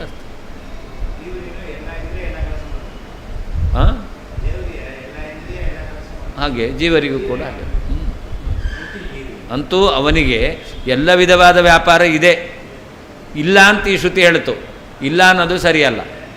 ಇಲ್ಲ ಅಂತ ಅನ್ನೋದು ಅದು ಆಕ್ಷೇಪ ರೂಪದಲ್ಲಿ ಹೇಳ್ತಾ ಇದೆ. ಅಂದರೆ ವಿಪರ್ಯ ಪರ್ಯವಸಾನ ಮಾಡಬೇಕು. ತರ್ಕಮುದ್ರಯ ಅಂತ ಅದಕ್ಕೆ ಹೇಳ್ತಾರೆ, ಯದಿ ಅಸ್ಯ ಮುಕ್ತಸ್ಯ ಸರ್ವಂ ಆತ್ಮೈವಾಭೂತ್ ಮಾಯಾವಾದ್ಯುಕ್ತರೀತ್ಯ ಆತ್ಮವ್ಯತಿರಿಕ್ತಂ ಕಿಮಪಿ ನಾಭೂತ್ ತರ್ಹಿ ತತ್ ಕೇನ ಕರಣೇನ ಕಂ ಪಶ್ಯೇದ್ ಇತ್ಯಾದಿ ರೂಪೇಣ ಪ್ರವೃತ್ತಂ ಇತ್ಯರ್ಥ. ತರ್ಕರೂಪೇಣ ಅಂತ ಹೇಳಿದ್ರು. ತರ್ಕಮುದ್ರೆ, ತರ್ಕಕ್ರಮ. ಏನು ತರ್ಕ?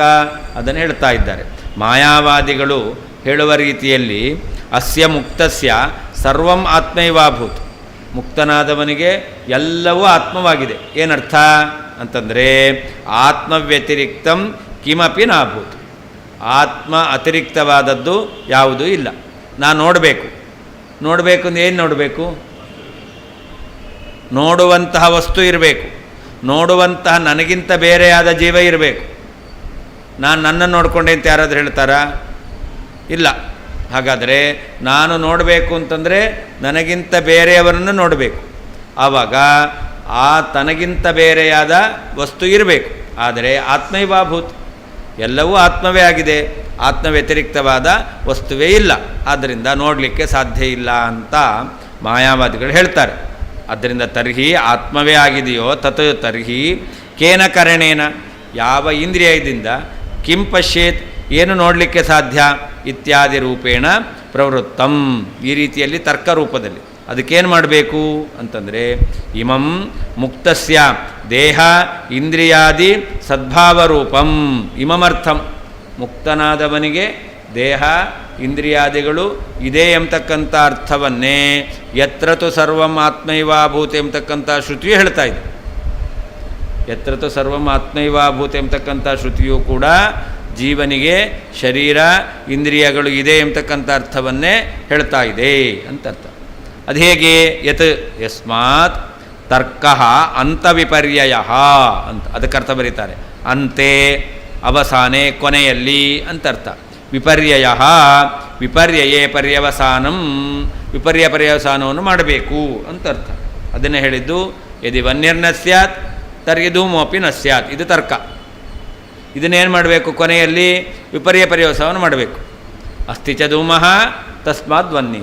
ನೋಡಿ, ಮೊದಲಿದ್ದು ವನ್ನಿ ಇಲ್ಲ ಅಂದರೆ ಧೂಮ ಇಲ್ಲ ಅಂತ ಆಗ್ತಿತ್ತು. ಅಷ್ಟೇ ನಿಲ್ಲಿಸಬಾರ್ದು. ಧೂಮ ಇದೆ, ವನ್ನಿ ಇದೆ. ಹಾಗೆ ಇಲ್ಲೂ ಕೂಡ ಅಂತವಿಪರ್ಯಯ ಅಂದರೆ ವಿಪರ್ಯದಲ್ಲಿ ಪರ್ಯವಸಾನ ಮಾಡಬೇಕು ಅಂತ. ತಸ್ಮಾತ್ ದೃಢೀಕರೋತೀತಿ ಪೂರ್ವೇಣ ಅನ್ವಯ ಅಂತ. ಈ ರೀತಿಯಲ್ಲಿ ಅದನ್ನು ಆ ಅರ್ಥವೇ ಸಿದ್ಧವಾಗುತ್ತೆ. ಇಮಂ ಅರ್ಥಂ ದೃಢೀಕರೋತಿ. ಮುಕ್ತನಾದವನಿಗೆ ಸ್ವರೂಪಭೂತವಾದ ದೇಹ ಇಂದ್ರಿಯಗಳಿದೆ ಎಂಬತಕ್ಕಂಥ ಅರ್ಥವನ್ನು ಯತ್ರತು ಆತ್ಮೈವಾಭೂತ ಎಂಬತಕ್ಕಂತಹ ಶ್ರುತಿ ತರ್ಕಮುದ್ರಾ ತರ್ಕಕ್ರಮದಲ್ಲಿ ವಿಪರ್ಯ ಪರ್ಯವಸಾನ ಮಾಡೋದರಿಂದ ದೃಢವಾಗ್ತಾ ಇದೆ ಅಂತ ಅರ್ಥ. ತರ್ಹಿ ಕೇನ ಕಂಪಶ್ಯೇತಿ ದರ್ಶನಾಕ್ಷೇಪರೂಪ ತರ್ಕಸ್ಯ ಪಶ್ಯತಿ ಜಿಘ್ರತಿ ತೇನ ಇಂದ್ರಿಯೇಣ ತಂ ವಿಷಯಂ ಅಂತರ್ಥ. ಕೇನ ಕಂಪಶ್ಯೇತ್ ಅನ್ನೋದಕ್ಕೇನು ಮಾಡಬೇಕು? ಆಕ್ಷೇಪ ಮಾಡಿದ್ದು. ಅದಕ್ಕೇನು ಮಾಡಬೇಕು? ಅವನು ಇಂದ್ರಿಯಗಳಿಂದ ನೋಡ್ತಾ ಇದ್ದಾನೆ, ಆಘ್ರಾಣಿಸ್ತಾ ಇದ್ದಾನೆ, ಆಯಾ ಇಂದ್ರಿಯಗಳಿಂದ ಆಯಾ ವಿಷಯಗಳನ್ನು. ರೂಪವನ್ನು ಕಣ್ಣಿನಿಂದ ನೋಡ್ತಾ ಇದ್ದಾನೆ, ಗಂಧವನ್ನು ಗ್ರಹಣದಿಂದ ಆಘ್ರಾಣಿಸ್ತಾ ಇದ್ದಾನೆ, ಶಬ್ದವನ್ನು ಕಿವಿಯಿಂದ ಕೇಳ್ತಾ ಇದ್ದಾನೆ, ರಸವನ್ನು ನಾಲಿಗೆಯಿಂದ ಅವನು ಅನುಭವಿಸ್ತಾ ಇದ್ದಾನೆ, ಸ್ಪರ್ಶವನ್ನು ತ್ವಗೇಂದ್ರಿಯದಿಂದ ಅನುಭವಿಸ್ತಾ ಇದ್ದಾನೆ ಅಂತ. ಅತಃ ಮಾಯಾವಾದಿ ಅಭಿಮತ ಚೈತನ್ಯ ಮಾತ್ರಾತ್ ವಿಶೇಷಬಲೇನ ಅತಿರಿಕ್ತಂ ದೇಹೇಂದ್ರಿಯಾದಿಕಮಪಿ ಅಸ್ತೀತಿ ವಿಪರ್ಯ ಪರ್ಯವಸಾನಸ್ಯ ತರ್ಕೆ ಅವಶ್ಯಂ ಅಪೇಕ್ಷಿತತ್ವಾತ್ ಪೂರ್ವಶ್ರುತ್ಯುಕ್ತ ದೇಹೇಂದ್ರಿಯಾದಿ ದೃಢೀಕರಣಾಯ ಇಯಂ ಶ್ರುತಿ ಪ್ರವೃತ್ತ ಇತಿ ಭಾವ ಅಂತ. ಅದರಿಂದ ಮಾಯಾವಾದಿಗಳು ಹೇಳಿರ್ತಕ್ಕಂತಹ ಕೇವಲ ಚೈತನ್ಯ ಇದೆ, ಚೈತನ್ಯ ಅತಿರಿಕ್ತವಾದದ್ದು ಯಾವುದೂ ಇಲ್ಲ ಅಂತ ಹೇಳಿದರು. ಆದರೆ ವಿಶೇಷ ಬಲೇನ ಚೈತನ್ಯ ಇರೋದು ವಿಶೇಷ ಇರೋದರಿಂದ ಭೇದ ಕಾರ್ಯಕಾರಿಯಾದದ್ದು ವಿಶೇಷ. ಅದರಿಂದ ಏನಿದೆ? ಸ್ವರೂಪ ದೇಹ, ಸ್ವರೂಪ ಇಂದ್ರಿಯ ಇದ್ದೇ ಇದೆ. ಚೈತನ್ಯ ಅತಿರಿಕ್ತ ಅಂತ ಹೇಳ್ತೇವೆ. ಅದು ಅತಿರಿಕ್ತ ಹೇಗೆ? ಈ ಸಂಸಾರಾವಸ್ಥೆಯಲ್ಲಿ ಹೇಗೆ ಜೀವ ಬೇರೆ ಶರೀರ ಬೇರೆ ಹಾಗಲ್ಲ, ವಿಶೇಷಾತ್. ಅದಕ್ಕೆ ಹೇಳ್ತಾ ಇದ್ದಾರೆ ವಿಶೇಷ ಬಲೇನ ಅಂತ. ವಿಶೇಷ ಅಭೇದೇಪಿ ಭೇದ ಕಾರ್ಯಕಾರ. ಅಭೇದ ಇದ್ದರೂ ಭೇದ ಇದ್ದಾಗ ಏನು ಕಾರ್ಯ ಆಗಬೇಕೋ ಆ ಕಾರ್ಯವನ್ನು ನಿರ್ವಾಹ ಮಾಡತಕ್ಕಂತಹ ವಿಶೇಷ ಇದೆ. ವಿಶೇಷ ಬಲದಿಂದಾಗಿ ಅತಿರಿಕ್ತಂ ದೇಹೇಂದ್ರಿಯಾದಿಕಮಪಿ ಅಸ್ತಿ. ವಿಶೇಷ ಬಲದಿಂದ ಅತಿರಿಕ್ತ ಹೊರತು ಈ ಸಂಸಾರಾವಸ್ಥೆಯಲ್ಲಿ ಇದ್ದ ಹಾಗೆ ದೇಹ ಬೇರೆ ಆತ್ಮ ಬೇರೆ ಅಂತ ಅಲ್ಲ. ಅಲ್ಲಿ ದೇಹವೇ ಆತ್ಮ, ದೇಹವೇ ಚೈತನ್ಯ. ಆದರೆ ವಿಶೇಷದಿಂದ ದೇಹಾತಿರಿಕ್ತ ಅಂತ ಹೇಳಲಿಕ್ಕೆ ಬರುತ್ತೆ. ಈಗ ಪರಮಾತ್ಮನ ರಾಮರೂಪ ಕೃಷ್ಣರೂಪ ಅಂತ ಹೇಳ್ತೇವೆ. ರಾಮರೂಪಕ್ಕೂ ಕೃಷ್ಣರೂಪಕ್ಕೂ ಅಭೇದವೇ ಇರೋದು. ಆದರೆ ವಿಶೇಷದಿಂದ ರಾಮಕೃಷ್ಣ ಎರಡು ರೂಪ ಅಂತ ಹೇಳ್ತೇವೆ. ಅಂದರೆ ಭೇದ ಕಾರ್ಯಕಾರಿ ಆಯಿತು. ಎರಡು ಅಂತ ಹೇಳ್ಬೇಕಾದ್ರೆ ಭೇದ ಇರಬೇಕು, ಭೇದ ಇಲ್ಲ, ಆದರೆ ವಿಶೇಷ ಇದೆ. ಹಾಗೆ ಇಲ್ಲೂ ಕೂಡ ಶರೀರ ಮತ್ತು ಚೇತನ ಅಂತ ಎರಡು ಹೇಳ್ತಾರೆ. ಶರೀರ ಚೇತನ ಅಂತ ಹೇಳಲಿಕ್ಕೆ ಹೇಗೆ ಸಾಧ್ಯ? ಶರೀರ ಚೇತನ ಒಂದೇ, ಆದರೆ ಭೇದ ಈ ಅಭೇದ ಇದ್ದರೂ ಕೂಡ ವಿಶೇಷ ಇದೆ. ಅಂದರೆ ಭೇದದ ಕೆಲಸವನ್ನು ಮಾಡುತ್ತೆ. ಶರೀರ ಮತ್ತು ಚೇತನ ಅಂತ ಹೇಳಲಿಕ್ಕೆ ಬರುತ್ತೆ ಅಂತ.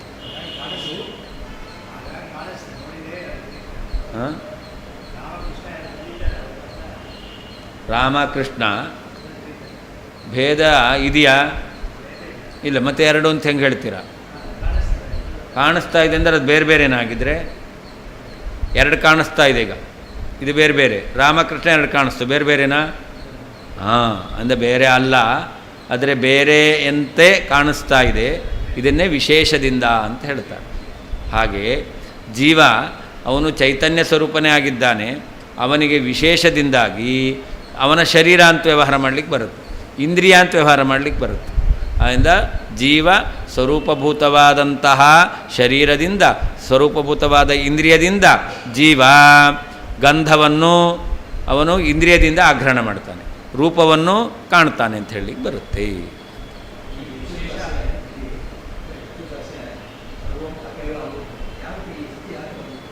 ಯಾಕೆ?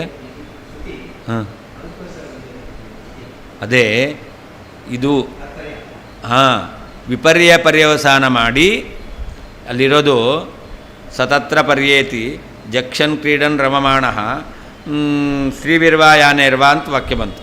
ಇದಾದಮೇಲೆ ಯತ್ರತು ಸರ್ವಂ ಆತ್ಮೈವಾಭವತು ತತ್ರ ಕಿಂ ಕೇನ ಪಶ್ಯೇತ್ ಅಂತ ವಾಕ್ಯ ಇದೆ. ಹಿಂದಿನ ವಾಕ್ಯ ಅವನಲ್ಲಿ ಎಲ್ಲ ವಿಧವಾದಂತಹ ಇಂದ್ರಿಯ ವ್ಯಾಪಾರಗಳಿದೆ ಅಂತ ಹೇಳಿದ್ದು. ಮುಂದಿನ ವಾಕ್ಯದಲ್ಲಿ ಎಲ್ಲವೂ ಆತ್ಮವೇ ಆಗಿದೆ, ಏನನ್ನು ಅವನು ಯಾವ ಇಂದ್ರಿಯಿಂದ ನೋಡಲಿಕ್ಕೆ ಸಾಧ್ಯ ಅಂತಿದೆ. ಹಾಂ, ಹೌದು, ಪರಸ್ಪರ ವಿರೋಧ, ಹಿಂದಕ್ಕೆ ಮುಂದಕ್ಕೆ ವಿರೋಧ ಬಂತು. ಅದಕ್ಕೋಸ್ಕರ ಏನು ವಿರೋಧ ಬರಬಾರ್ದು ಅಂತಾದರೆ ಯತ್ರತು ಸರ್ವಂ ಆತ್ಮೈವಾಭೂತ ಅನ್ನೋದಕ್ಕೆ ಏನು ಅರ್ಥ ಮಾಡಬೇಕು? ವಿಪರ್ಯ ಪರ್ಯವಸಾನ ಮಾಡಬೇಕು. ಆತ್ಮವೇ ಆಗಿಲ್ಲ, ಅತಿರಿಕ್ತವಾದದ್ದಿದೆ, ಅದನ್ನು ಜೀವ ನೋಡ್ತಾನೆ. ಜಿಘ್ರೇತ್ ಅಂತಿದೆ, ಜಿಘ್ರತಿ. ಯದಿ ವನ್ನಿರ್ನ ಸ್ಯಾತ್ ತರಿ ಧೂಮಪಿ ನ ಸ್ಯಾತ್ ಅಸ್ತಿ ಚ ಧೂಮಃ ಅಂತ ಮೊದಲಿರೋದು ವಿಧಿಲಿಂಗ, ಆಮೇಲಿರೋದು ಲಟ್. ಹಾಗಿಲ್ಲೂ ಕೂಡ ಕಿಂಕೇನ ಪಶ್ಯೇತ್ ವಿಧಿಲಿಂಗಿದೆ. ಅದನ್ನೇನು ಮಾಡಬೇಕು ನಾವು? ಲಟ್ಟಾಗಿ ಪಶ್ಯತಿ ಅಂತ ಮಾಡ್ಕೋಬೇಕು. ಪಶ್ಯತಿ ಅಂತ ಆದಮೇಲೆ ಏನಾಗಬೇಕು? ಸರ್ವಂ ಆತ್ಮೈವಾಭೂತ ಅಲ್ಲ, ಸರ್ವಂ ಆತ್ಮೈವಾಭೂತ ಅಂತ ಹೇಳಲಿಕ್ಕೆ ಬರಲ್ಲ. ಮತ್ತು ಆತ್ಮಾತಿರಿಕ್ತವಾದಂತಹ ವಿಶೇಷ ಬಲದಿಂದಾಗಿ ಶರೀರ ಇಂದ್ರಿಯಗಳಿದೆ, ಅದರಿಂದ ವಸ್ತುವನ್ನು ನೋಡ್ತಾನೆ ಅಂತ ಹೇಳಬೇಕು. ಹೌದು, ಅದಕ್ಕೆ ವಿರೋಧ ಪರಿಹಾರ ಮಾಡಬೇಕು ಅಂದರೆ ಇದನ್ನು ತರ್ಕರೂಪ ಅಂತ ಇಟ್ಕೊಂಡು ವಿಪರ್ಯ ಪರ್ಯವಸಾನ ಮಾಡಿದ್ರೆ ಆವಾಗ ವಿರೋಧ ಇಲ್ಲ. ಹೌದು.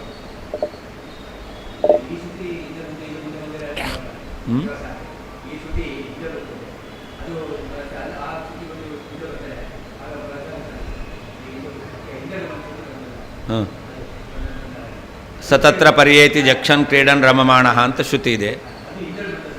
ಹೌದು ಹೌದು, ಅದೇನಿಲ್ಲ, ಇಲ್ಲ, ಅಲ್ಲಿಯೂ ಅದೇ ರೀತಿ ಅರ್ಥ ಮಾಡಬೇಕು. ಅಲ್ಲಿಗ ಮೊದಲು ಅನುಭವ ಹೇಳಿದ್ರು, ಆಮೇಲೆ ಇಲ್ಲ ಅಂತ ಹೇಳಿದ್ರು.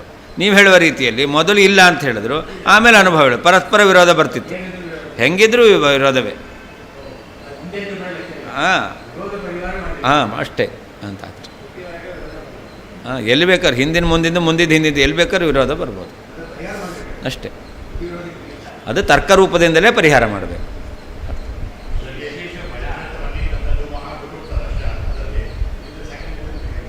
ಅದೇ ಎತ್ತರ ಎತ್ತರ ಧೂಮಾತ ತತ್ರ ವನ್ನಿ ಅಂತ ಇಟ್ಕೊಂಡು ಪರ್ವತ ವನ್ನಿಮಾನ್ ಧೂಮಾತ ಅಂತ ಹೇಳೋದು. ಅದಾದಮೇಲೆ ಆಕ್ಷೇಪ ಮಾಡೋದು, ಧೂಮ ಇರಲಿ ವನ್ನಿ ಬೇಡ, ಹೊಗೆ ಇರಲಿ ಬೆಂಕಿ ಬೇಡ ಅಂತ ಹೇಳೋದು. ಅದಕ್ಕೆ ಹೇಳೋದು ಬೆಂಕಿ ಇಲ್ಲ ಅಂದರೆ ಹೊಗೆಯೂ ಇಲ್ಲ ಅಂತ ಆಗುತ್ತೆ, ಅಲ್ಲಿಗೆ ನಿಲ್ಲಿಸಬಾರ್ದು. ಹೊಗೆ ಇದೆ, ಆದ್ದರಿಂದ ಬೆಂಕಿಯೂ ಇದೆ ಅಂತ. ಹಾಂ ಹಾಂ, ವಿಪರ್ಯ ಪರ್ಯವಸಾನ ಮಾಡಬೇಕಲ್ಲ. ಹಾಗಿಲ್ಲೂ ಕೂಡ ಜೀವ ಅವನೇ ಸ್ವರೂಪತಃ ಇದ್ದಾನೆ ಅಂತಾದರೆ ಏನು ನೋಡಲಿಕ್ಕೆ ಸಾಧ್ಯ? ಅತಿರಿಕ್ತವಾದದ್ದು ಇಲ್ಲ ಅಂತಾದರೆ. ಆದರೆ ಅವನು ಅತಿರಿಕ್ತವಾದದ್ದನ್ನು ನೋಡ್ತಾ ಇದ್ದಾನೆ, ಆದ್ದರಿಂದಾಗಿ ಎಲ್ಲವೂ ಆತ್ಮವೇ ಅಂತ ಹೇಳಲಿಕ್ಕೆ ಬರೋದಿಲ್ಲ ಅಂತ ಅರ್ಥ ಮಾಡಬೇಕು.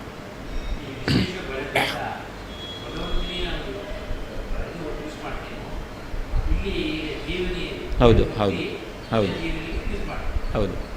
ಮುಕ್ತಿಯಲ್ಲಿ ಪರಮಾತ್ಮನಂತೆ ಜೀವ, ಮುಕ್ತಿಯಲ್ಲಿ ಪರಮಾತ್ಮ ಹೇಗಿರ್ತಾನೋ ಪರಮಂ ಸಾಮ್ಯಂ ಉಪೈತಿ.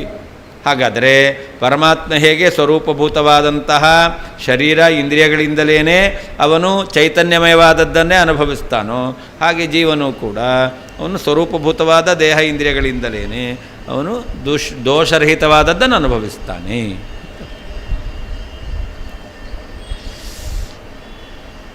ಎಂದ ಮಾಯಾವಾದಿ ಅಭಿಮತ ಚೈತನ್ಯ ಮಾತ್ರಾತ್ ವಿಶೇಷ ಬಲೇನ ಅತಿರಿಕ್ತಂ. ಮಾಯಾವಾದಿಗಳು ಹೇಳುವಂತಹ ಚೈತನ್ಯ ಅದಕ್ಕಿಂತ ಬೇರೆ, ಅದು ಹೇಗೆ ವಿಶೇಷ ಬಲದಿಂದ ಬೇರೆಯಾಗಿರ್ತಕ್ಕಂತಹ ದೇಹ ಇಂದ್ರಿಯಾದಿಕಮಪಿ ಅಸ್ತಿ, ದೇಹ ಇಂದ್ರಿಯಾದಿಗಳು ಇದೆ. ಆದ್ದರಿಂದ ವಿಪರ್ಯ ಪರ್ಯವಸಾನಸ್ಯ ತರ್ಕೇ ಅವಶ್ಯಂ ಅಪೇಕ್ಷಿತತ್ವ. ಯಾವುದು ತರ್ಕವೋ ಅಲ್ಲಿ ವಿಪರ್ಯ ಪರ್ಯವಸಾನ ಇರಲೇಬೇಕು. ವಿಪರ್ಯ ಪರ್ಯವಸಾನ ಇಲ್ಲದೇ ಇರತಕ್ಕಂತಹ ತರ್ಕ ಇಲ್ಲವೇ ಇಲ್ಲ ಅಂತ ಅರ್ಥ. ಅದರಿಂದ ಪೂರ್ವಶ್ರುತ್ಯುಕ್ತ ದೇಹೇಂದ್ರಿಯಾದಿ ದೃಢೀಕರಣಾಯ ಅಂತ.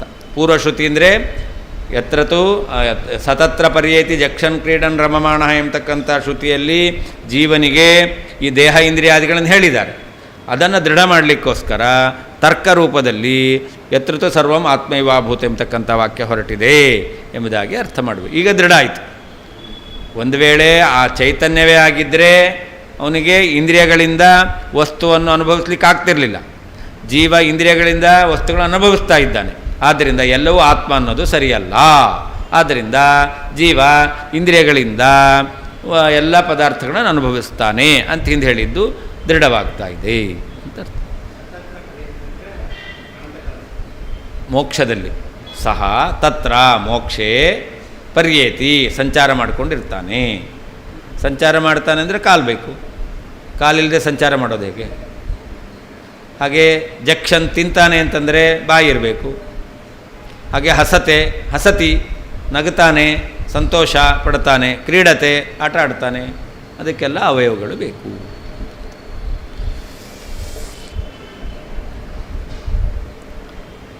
ಅವ್ಯಯೋಕ್ತೇರನೇಕಾರ್ಥೇ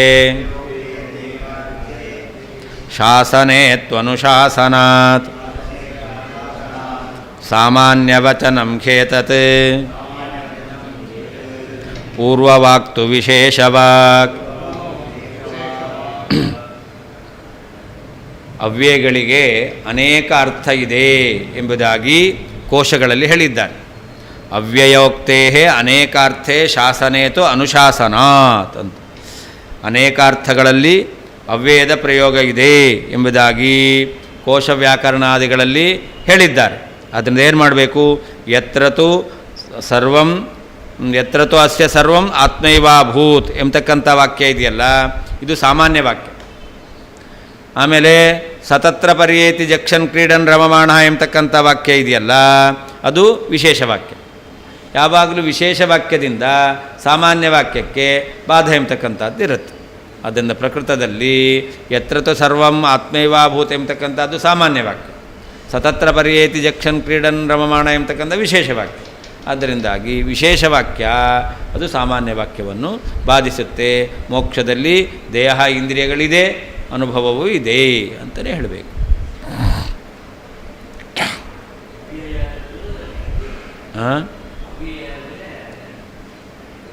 ಅಲ್ಲಿ ಯತ್ರತು ಸರ್ವಂ ಆತ್ಮೈವಾಭೂತ್ ಅಂತಿದೆ. ಯತ್ರತು ಅಂತ, ಎಲ್ಲಿ ಅಂದರೆ ಏನರ್ಥ? ಮೋಕ್ಷದಲ್ಲಿ ಅಂತ ಆಯಿತು.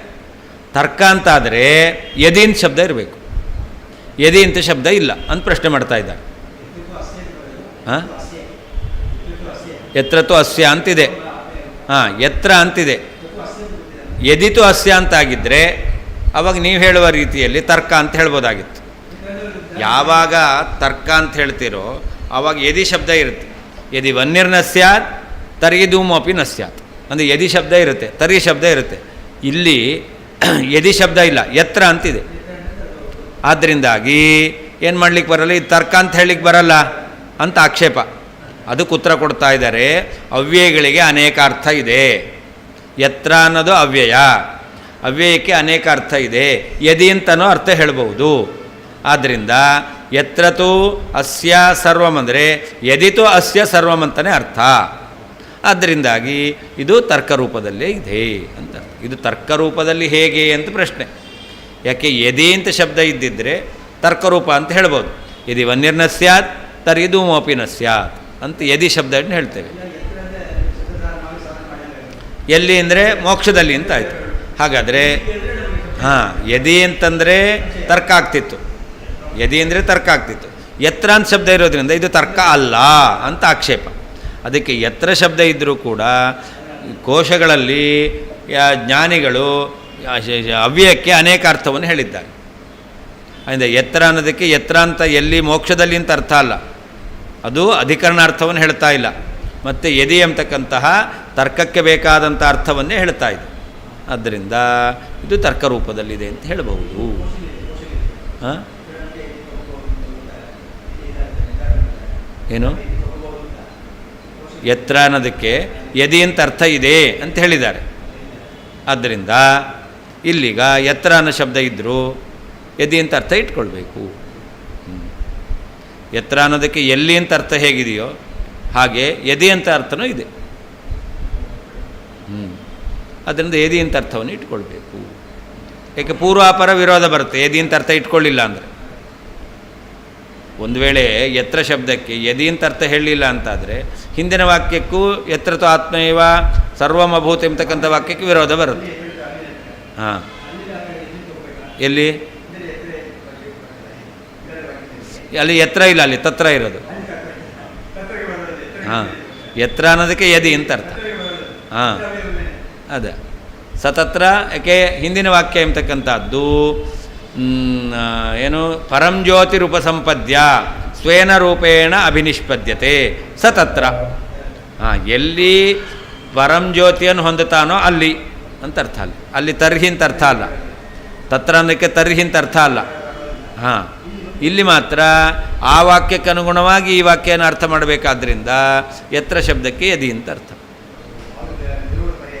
ಆಗುತ್ತೆ. ಹಾಗಲ್ಲ, ಎತ್ತರ ಶಬ್ದಕ್ಕೆ ಯದಿ ಅಂತ ಅರ್ಥ ಹೆಂಗೆ ಹೇಳ್ತೀರಾ ಅಂತಂದರೆ ಅವ್ಯಯೋಕ್ತೇ ಅನೇಕಾರ್ಥೆ ಶಾಸನೆ ಅನುಶಾಸನಾತ್. ಅವ್ಯಯಕ್ಕೆ ಅನೇಕ ಅರ್ಥ ಇದೆ ಎಂಬತಕ್ಕಂಥದ್ರಲ್ಲಿ ಯಾವುದು ವ್ಯಾಕರಣ ಕೋಶ ಇದೆ ಎಂಬುದಾಗಿ ಹೇಳಿದ್ದಾರೆ. ಅದರಿಂದ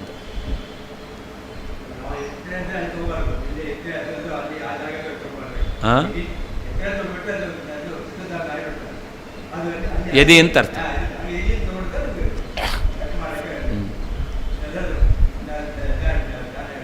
ವಿರೋಧ ಬರುತ್ತೆ, ಅರ್ಥ ಹೇಳಿಕ್ಕೆ ಬರಲ್ಲ. ಅದಕ್ಕೋಸ್ಕರ ಯದಿ ಅಂತಲೇ ಅರ್ಥ ಮಾಡಬೇಕು. ಹಾಂ, ಅದೇ ವಿರೋಧ ಬಂದೇ ಬರುತ್ತೆ ಅವಾಗ. ಹಾಂ, ಅವ್ಯಯ ಅವ್ಯಯ ಅವ್ಯಯಾನಾಂ ಅನೇಕಾರ್ಥತ್ವಾತ್.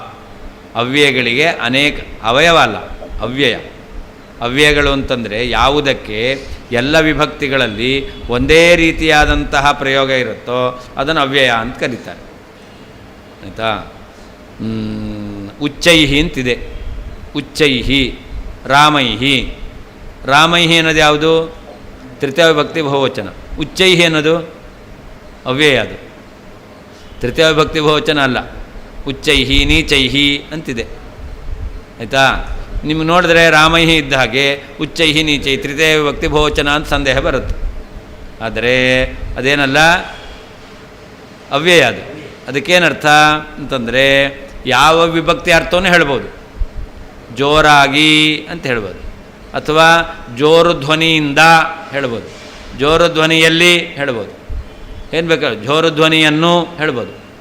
ಅಂದ ಕರ್ಮಕಾರಕ ಹೇಳ್ಬೋದು, ಅಥವಾ ಅಪಾದಾನಕಾರಕ ಹೇಳ್ಬೋದು, ಅಥವಾ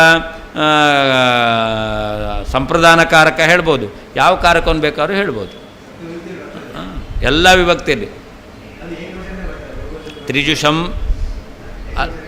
ಅಲ್ಲ, ಸದೃಶಂ ತ್ರಿಷು ಲಿಂಗೇಶು ಸರ್ವಾಸಿಚ ವಿಭಕ್ತಿಷು. ಎಲ್ಲ ಲಿಂಗಗಳಲ್ಲಿಯೂ ಎಲ್ಲ ವಿಭಕ್ತಿಯಲ್ಲಿಯೂ ಕೂಡ ವ್ಯತ್ಯಾಸ ಹೊಂದೋದಿಲ್ಲ. ಅದನ್ನು ಅವ್ಯಯ ಅಂತ ಕರೀತಾರೆ. ಯದಾ ತದಾ ಅಂತೇಳಿ ಅದೆಲ್ಲ ಅವ್ಯಯ. ಯತ್ರ ತತ್ರ ಅಂತ, ಯದಿ ತರ್ಹಿ ಅಂತ, ಚ ತು ಅಂತ ಇದೆಲ್ಲವೂ ಕೂಡ ಅವ್ಯಯ. ಆಗ ಅನೇಕ ಅರ್ಥ ಇದೆ. ಅದನ್ನೇ ಚ ಅನ್ನೋದಕ್ಕೆ ಕೆಲವು ಕಡೆ ರಾಮಶ್ಚ ಕೃಷ್ಣಶ್ಚ, ರಾಮನು ಕೃಷ್ಣನು ಸಮುಚ್ಚಯ ಅರ್ಥ. ರಾಮಶ್ಚ ರಾಮನೇ ಅರ್ಥ ಹೇಗೆ ಬಂತು? ಒಂದು ಕಡೆಯಲ್ಲಿ ಸಮುಚ್ಚಯ ಅಂತ ಅರ್ಥ ಹೇಳಿದ್ರಿ, ಇನ್ನೊಂದು ಕಡೆಯಲ್ಲಿ ಅವಧಾರಣ ಅರ್ಥ ಹೇಳ್ತೀರ. ಸಮುಚ್ಚಯ ಅರ್ಥ ಬೇರೆ, ಅವಧಾರಣ ಅರ್ಥ ಬೇರೆ. ಅವ್ಯಯಾನಾಂ ಅನೇಕಾರ್ಥತ್ವಾತ್. ಅವ್ಯಯಗಳಿಗೆ ಅನೇಕ ಅರ್ಥ ಇದೆ.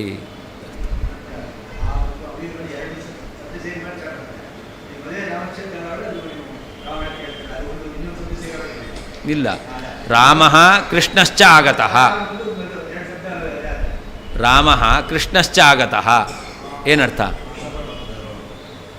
ರಾಮಶ್ಚ ಕೃಷ್ಣಶ್ಚ ಹೇಳಿಲ್ಲ, ರಾಮಃ ಕೃಷ್ಣಶ್ಚ ಆಗತಃ. ಕೃಷ್ಣನೂ ಕೂಡ. ಅದನ್ನೇನಾಯಿತು? ರಾಮನೂ ಬಂದ ಕೃಷ್ಣನೂ ಬಂದ ಅಂತಲೇ ಅರ್ಥ. ರಾಮಶ್ಚ ಕೃಷ್ಣಶ್ಚ ಅಂತಲೂ ಹೇಳ್ಬೋದು, ರಾಮಃ ಕೃಷ್ಣಶ್ಚ ಅಂತಲೂ ಹೇಳ್ಬೋದು. ಹಾಂ, ಸಹಲ ಸಹಲ ಹಾಂ, ಕೃಷ್ಣನಿಂದ ಕೂಡಿಕೊಂಡು ಬಂದ ಅಂತ ಅರ್ಥ ಅಲ್ಲ. ಅವನು ಬೇರೆ ಬಂದ, ಇವನು ಬೇರೆ ಬಂದ. ಒಬ್ಬ ಪೂರ್ವದಿಂದ ಬಂದಿದ್ದು, ಪಶ್ಚಿಮದಿಂದ ಬಂದದ್ದು. ರಾಮಃ ಆಗತಃ ಕೃಷ್ಣಶ್ಚ ಆಗತಃ. ಹಾಂ, ರಾಮಃ ಕೃಷ್ಣೇನ ಸಹ ಆಗತಃ. ರಾಮಃ ಕೃಷ್ಣೇನ ಸಹ ಆಗತಃ ಅಂದರೆ ಅದು ಒಟ್ಟಿಗೆ ಕೂಡ್ಕೊಂಡು ಬಂದಿದ್ದಾರೆ ಅಂತ ಅರ್ಥ. ಹಾಗಲ್ಲ, ರಾಮನು ಬಂದ ಕೃಷ್ಣನು ಬಂದ ಅಂತ. ರಾಮಕೃಷ್ಣನಿಗೆ ಇಬ್ಬರಿಗೆ ಹೇಳಿದ್ದೆ, ರಾಮಶ್ಚ ಆಗತಃ, ರಾಮ ಮಾತ್ರ ಬಂದಿದ್ದಾನೆ. ಅರ್ಥ ಆಯ್ತಾ? ನೋಡಿ, ಇಲ್ಲೀಗ ರಾಮಶ್ಚ ಅಂತ ಹೇಳಿದಾಗ ಒಂದು ಕಡೆಯಲ್ಲಿ ಸಮುಚ್ಚಯ ಅರ್ಥ. ರಾಮಕೃಷ್ಣನಿಗೆ ಇಬ್ಬರಿಗೆ ಹೇಳಿದ್ದೆ, ರಾಮಶ್ಚ ಆಗತಃ ಅಂದರೆ ರಾಮ ಮಾತ್ರ ಬಂದಿದ್ದಾನೆ ಅಂತಂದರೆ ಇಲ್ಲಿ ಅವಧಾರಣಾರ್ಥ, ಒಬ್ಬನೇ ಮಾತ್ರ ಬಂದಿದ್ದಾನೆ. ಇತರ ವ್ಯಾವೃತ್ತಿ ಇದೆ, ಇನ್ನೊಬ್ಬ ಬರಲಿಲ್ಲ ಅಂತ. ಇನ್ನೊಬ್ಬ ಬರಲಿಲ್ಲ ಅನ್ನೋದನ್ನು ಹೇಳುತ್ತೆ. ರಾಮಶ್ಚ ಆಗತಃ ಅಂದರೆ ರಾಮ ಮಾತ್ರ ಬಂದಿದ್ದಾನೆ ಅಂತ. ರಾಮ ಏವ ಆಗತಃ ಅಂತ ಅರ್ಥ.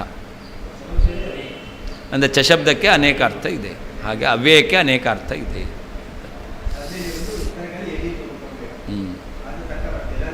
ಆರಾತ್ ಅಂತಿದೆ. ಆರಾತ್ ಆಧಾರಾತ್ ಅಲ್ಲ, ಆರಾತ್. ಆರಾತ್ ಅನ್ಲಿಕ್ಕೆ ಏನರ್ಥ? ದೂರ ಅಂತನೂ ಅರ್ಥ, ಹತ್ತಿರ ಅಂತನೂ ಅರ್ಥ, ವಿರುದ್ಧವಾದ ಅರ್ಥ.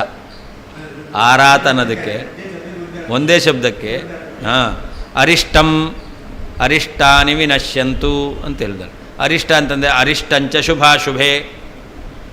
ಅರಿಷ್ಟ ಅನ್ನೋದಕ್ಕೆ ಶುಭ ಅಶುಭ ಎರಡೂ ಅರ್ಥ. ಅಂದರೆ ಒಂದು ಶಬ್ದಕ್ಕೆ ಎರಡೂ ಅರ್ಥ ಇರುತ್ತೆ.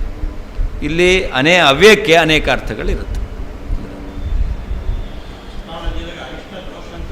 ಹಾಂ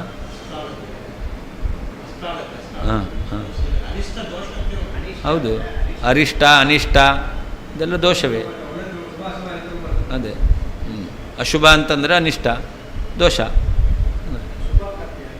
ಹಾಂ, ಶುಭ ಅಂತಂದರೆ ಅದು ಇಷ್ಟ, ಅದದ್ದು ಗುಣ ಅಂತ. ಅನೇಕಾರ್ಥೆ. ಹಾಂ, ರಾಮಶ್ಚ ಕೃಷ್ಣಶ್ಚ ರಾಮಕೃಷ್ಣೌ ಅದು ಸಮಾಸ ಮಾಡಿದರೆ ಹಾಗೆ ಹೇಳಬೇಕಾಗಿಲ್ಲ. ರಾಮಶ್ಚ ಕೃಷ್ಣಶ್ಚ ಅಷ್ಟೇ ಹೇಳಿದ್ದು, ಸಮಾಸ ಮಾಡಲೇ ಇಲ್ಲ. ಹಾಂ ಹಾಂ, ಅನೇಕಾರ್ಥೇ ಅನೇಕಾರ್ಥಗಳಲ್ಲಿ ಅವ್ಯಯೋಕ್ತೇ ಅವ್ಯಯ ಪ್ರಯೋಗಕ್ಕೆ ಶಾಸನೆ ಕೋಶ ವ್ಯಾಕರಣಾದಿಗಳಲ್ಲಿ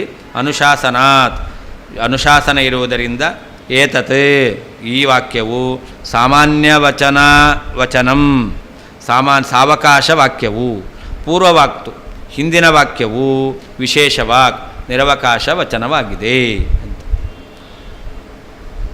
ಅನೇಕಾರ್ಥೇ ಅನೇಕಾರ್ಥಗಳಲ್ಲಿ ಅವ್ಯಯೋಕ್ತೇ ಅವ್ಯಯ ಪ್ರಯೋಗಕ್ಕೆ ಶಾಸನೆ ಕೋಶ ವ್ಯಾಕರಣಾದಿಗಳಲ್ಲಿ ಅನುಶಾಸನ ಇರುವುದರಿಂದ ಏತತ್ ಈ ಯತ್ರತು ಅಸ್ಯ ಸರ್ವಂ ಆತ್ಮೈವಾಭೂತ್ ಎಂಬತಕ್ಕಂಥ ವಾಕ್ಯವು ಸಾಮಾನ್ಯ ವಚನಂ ಸಾವಕಾಶ ವಾಕ್ಯವಾಗಿದೆ. ಪೂರ್ವವಾಕ್ ಹಿಂದೆ ಹೇಳಿರುವಂತಹ ತತ್ರ ಸತತ್ರ ಪರ್ಯೇತಿ ಜಕ್ಷನ್ ಕ್ರೀಡನ್ ರಮಮಾಣ ಎಂಬತಕ್ಕಂಥ ವಾಕ್ಯವು ವಿಶೇಷವಾಕ್ ನಿರವಕಾಶ ವಾಕ್ಯವಾಗಿದೆ. ಯತ್ರ ಇತ್ಯಸ್ಯ ಯದೀತ್ಯರ್ಥಃ ಕಥಂ ಸ್ಯಾತ್ ಇತ್ಯತಃ. ಅಲ್ಲ, ಯತ್ರ ಅನ್ನೋದಕ್ಕೆ ಯದಿ ಅಂತ ಅರ್ಥ ಇದ್ದಿದ್ದರೆ ತರ್ಕ ಅಂತ ಹೇಳ್ಬೋದಾಗಿತ್ತು. ಯತ್ರ ಅನ್ನೋದಕ್ಕೆ ಯದಿ ಅಂತ ಅರ್ಥ ಹೇಗೆ ಅಂತ ಪ್ರಶ್ನೆ ಬಂದರೆ ಅದಕ್ಕೆ ಉತ್ತರ ಕೊಡ್ತಾ ಇದ್ದಾರೆ. ಅವ್ಯಯಸ್ಯ ಅನೇಕಾರ್ಥೇ ಅಂತ, ಅವ್ಯಯೋಕ್ತೇ ಅಂತ. ಹಾಂ, ಅವ್ಯಯೋಕ್ತೇಸ್ತು ಅವ್ಯಯದ ಉಕ್ತಿಗಾದರೂ ಹಾಂ ಅನುಶಾಸನಾತ್ ಅವ್ಯಯಾನಾಂ ಅನೇಕಾರ್ಥತ್ವಂ ಅಭಿಯುಕ್ತವಚನಾದಿತ್ಯರ್ಥಃ ಅಂತ. ಅವ್ಯಯಗಳಿಗೆ ಅನೇಕಾರ್ಥ ಇದೆ ಎಂಬುದಾಗಿ ಜ್ಞಾನಿಗಳು ಹೇಳುತ್ತಾರೆ. ಅದರಿಂದಾಗಿ ಇಲ್ಲಿ ಯತ್ರ ಎಂಬತಕ್ಕಂಥದ್ದಕ್ಕೆ ಯದಿ ಎಂಬತಕ್ಕಂಥ ಅರ್ಥ ಇದೆ ಅಂತ. ಹಾಂ ಹಾಂ ಹಾಂ ಏತತ್ ಅಲ್ಲಿ ಪೂರ್ವವಾಕ್ತು ಹಿಂದಿನ ವಾಕ್ಯವಾದರೂ ವಿಶೇಷವಾಕ್ ಹಿ ವಿಶೇಷವಾಕ್ಯವೇ ಆಗಿದೆ ಅಂತ ಅರ್ಥ. ಹಾಂ ಅವ್ಯಯಾನಾಂ ಅನೇಕಾರ್ಥತ್ವಂ ಅಂತ, ಅವ್ಯಯಗಳಿಗೆ ಅನೇಕ ಅರ್ಥ ಇದೆ ಎಂಬುದಾಗಿ ಅಭಿಯುಕ್ತ ವಚನಾತ್ ಜ್ಞಾನಿಗಳ ವಾಕ್ಯ ಇದೆ ಅಂತ ಅರ್ಥ. ಏತತ್ ಅಂದರೆ ಯತ್ರತು ಅಸ್ಯ ಇತಿ ವಾಕ್ಯಂ ಸಾಮಾನ್ಯ ವಚನಂ ಅಂತಿದೆ. ಅದಕ್ಕೇನರ್ಥ? ಸಾವಕಾಶ ವಾಕ್ಯಂ. ಇದಕ್ಕೆ ಬೇರೆ ಅರ್ಥ ಹೇಳಲಿಕ್ಕೆ ಬರುತ್ತೆ. ಯತ್ರತು ಎಂಬತಕ್ಕಂತಹ ವಾಕ್ಯ ಸಾಮಾನ್ಯ ವಚನ. ಸಾಮಾನ್ಯ ವಾಕ್ಯ ಅಂದರೆ ಏನರ್ಥ? ಅದು ಸಾವಕಾಶ ವಾಕ್ಯ. ಮೇಲೆ ತಿಳಿದು ಬರುವ ಅರ್ಥ ಬಿಟ್ಟು ಬೇರೆ ಅರ್ಥ ಹೇಳಲಿಕ್ಕೆ ಬರುತ್ತೆ ಅಂತ ಅರ್ಥ ಸಾವಕಾಶ. ಆಮೇಲೆ ಪೂರ್ವವಾಕ್ ಅಂದರೆ ಪರಂಜ್ಯೋತಿರೂಪ ಸಂಪದ್ಯ ಎಂಬತಕ್ಕಂಥ ವಾಕ್ಯ ಇದೆಯಲ್ಲ, ವಿಶೇಷವಾಕ್. ಅದು ವಿಶೇಷ ವಾಕ್ಯ, ಬೇರೆ ಅರ್ಥ ಹೇಳಲಿಕ್ಕೆ ಬರಲ್ಲ, ನಿರವಕಾಶ. ಅದು ಏನು ಅರ್ಥ ತಿಳಿದು ಬರ್ತಾ ಇದೆಯೋ ಅದೇ ಅರ್ಥವನ್ನೇ ಹೇಳಬೇಕು. ಪರ್ಯಟನ ಸ್ತ್ರೀರಮಣಾದೇಹೇ ನಿರವಕಾಶತೆಯ ಕಥನಾತ್ ಅಂತ. ಯಾಕೆ ಅಂತಂದರೆ ಸತತ್ರ ಪರ್ಯೇತಿ ಜಕ್ಷನ್ ಕ್ರೀಡನ್ ರಮಮಾಣ ಎಂಬುದಾಗಿ ಅವನಿಗೆ ಪರ್ಯಟನ ಮತ್ತು ಸ್ತ್ರೀರಮಣಾದಿಗಳನ್ನು ಹೇಳಿದ್ದಾರೆ. ಆದ್ದರಿಂದಾಗಿ ಅದು ವಿಶೇಷವಾದ ವಾಕ್ಯ. ಅಂದರೆ ವಿಶೇಷ ವಾಕ್ಯ ಸಾಮಾನ್ಯ ವಾಕ್ಯವನ್ನು ಬಾಧಿಸುತ್ತೆ. ಯತ್ರ ಸರ್ವಂ ಆತ್ಮೈವಾಭೂತ ಎಂಬತಕ್ಕಂತಹ ಸಾಮಾನ್ಯ ವಾಕ್ಯ ಸತತ್ರ ಪರ್ಯೇತಿ ಎಂಬತಕ್ಕಂಥ ವಿಶೇಷ ವಾಕ್ಯದಿಂದ ಬಾಧಿತವಾಗುತ್ತೆ.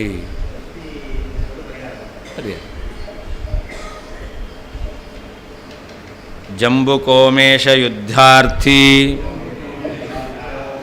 ವೃದ್ಧ್ಯರ್ಥಿ ಪೋಷಕೋ ಜನಃ. ಯಾವ ರೀತಿಯಲ್ಲಿ ಶ್ರುತಿಗೆ ಅರ್ಥ ಹೇಳಬೇಕು?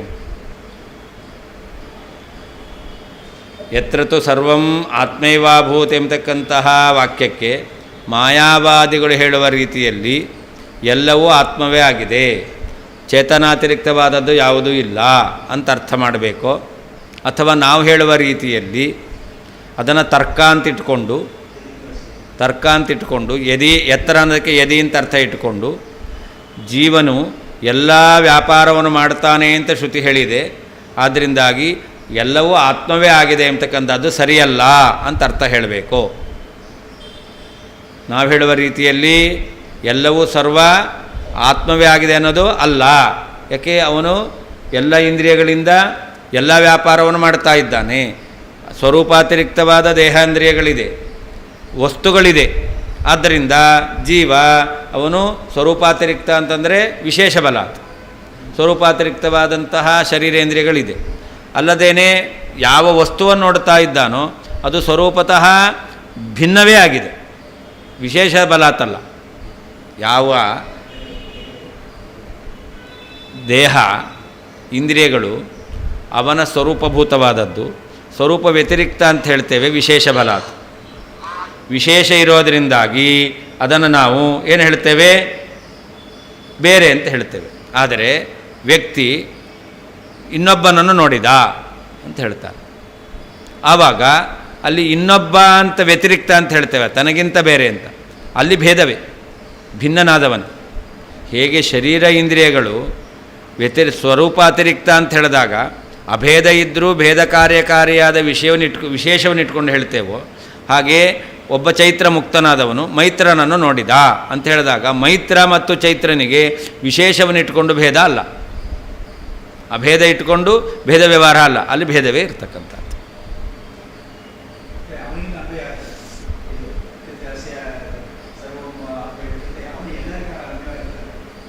ಎಲ್ರಿಗೂ ಆಗಲಿ. ನಾನು ಹೇಳ್ತಾ ಇರೋದು ಚೈತ್ರ ಅವನು ವ್ಯವಹಾರ ಮಾಡ್ತಾನಲ್ಲ. ಈಗ ಯಾನದಲ್ಲಿ ಹೋಗ್ತಾನೆ, ಆ ಯಾನ ಅದು ಅವನೋ ಬೇರೆನೋ? ಬೇರೆ ತಾನೇ. ಹಾಗೆ ದೇಹ ಇಂದ್ರಿಯ ಹೇಳಿದ್ರು, ಅದು ಬೇರೆನೋ ಅವನೇನೋ? ಅವನೇನೆ. ಆದ್ದರಿಂದ ಅಲ್ಲಿ ಜೀವ ತನ್ನ ಶರೀರ ಇಂದ್ರಿಯಗಳಿಂದ ಅಂತ ಹೇಳ್ತಾರೆ. ಅಂದರೆ ತಾನು ತನ್ನ ಶರೀರ ಭೇದ ಅಂತ ಕಂಡು ಬರುತ್ತೆ, ಅದು ಭೇದ ಅಲ್ಲ. ಅಭೇದದ ಇದ್ದು ವಿಶೇಷ ಬಲದಿಂದ ವ್ಯವಹಾರ ಮಾಡೋದು. ಗಾಡಿಯಲ್ಲಿ ಹೋದ ಅಂತೇಳಿ, ಸಿಂಹದ ಮೇಲೆ ಕೂತ್ಕೊಂಡು ಹೋದ ಅಂತೇಳಿ, ಆವಾಗ ಆ ಗಾಡಿ ಸಿಂಹ ಅದು ಭಿನ್ನ, ಅದು ವಿಶೇಷ ಬಲಾತ್ ಬೇರೆ ಅಂತ ಹೇಳೋದಲ್ಲ. ಈ ವ್ಯತ್ಯಾಸ ಇದೆ. ಹಾಂ, ಈ ವ್ಯತ್ಯಾಸ.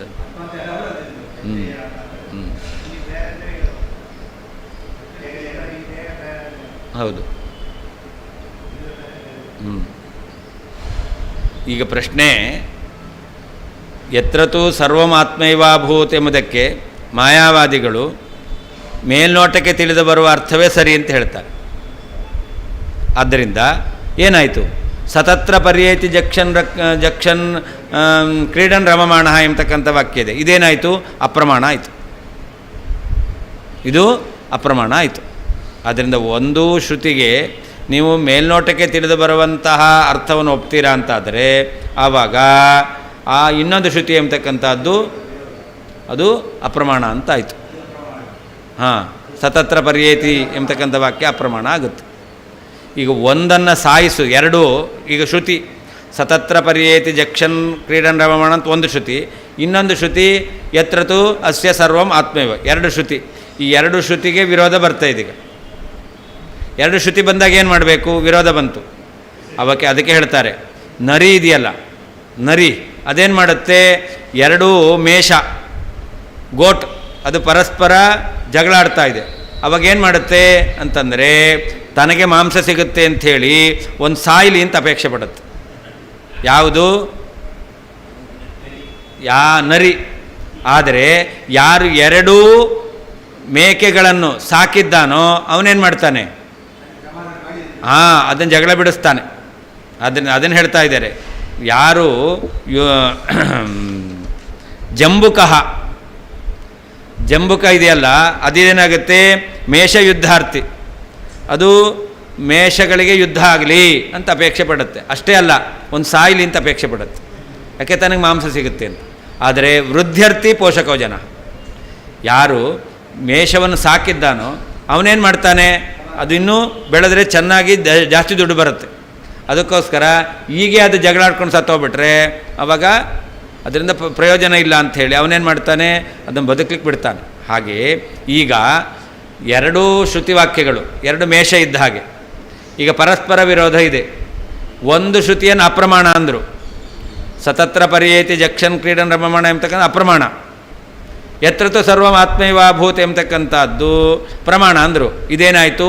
ಒಂದು ಶ್ರುತಿ ಸಾಯಲಿ, ಒಂದು ಮೇಕೆ ಸಾಯಲಿ, ಇನ್ನೊಂದು ಬದುಕಲಿ ಅಂತ ಹೇಳದಂತೆ ಆಯಿತು. ಇವರು ಜಂಬುಕದಂತೆ ಆದರು, ನರಿಯಂತೆ ಆದರು. ಆದರೆ ನಾವೇನು ಹೇಳ್ತಾ ಇದ್ದೇವೆ? ಯತ್ರತು ಸರ್ವಂ ಆತ್ಮೈವಾಭೂತ್ ಎಂಬತಕ್ಕಂಥದ್ದು ಇದು ತರ್ಕರೂಪದಲ್ಲಿದೆ. ಆದ್ದರಿಂದಾಗಿ ಈ ವಾಕ್ಯಕ್ಕೆ ಅಪ್ರಾಮಾಣ್ಯ ಇಲ್ಲ.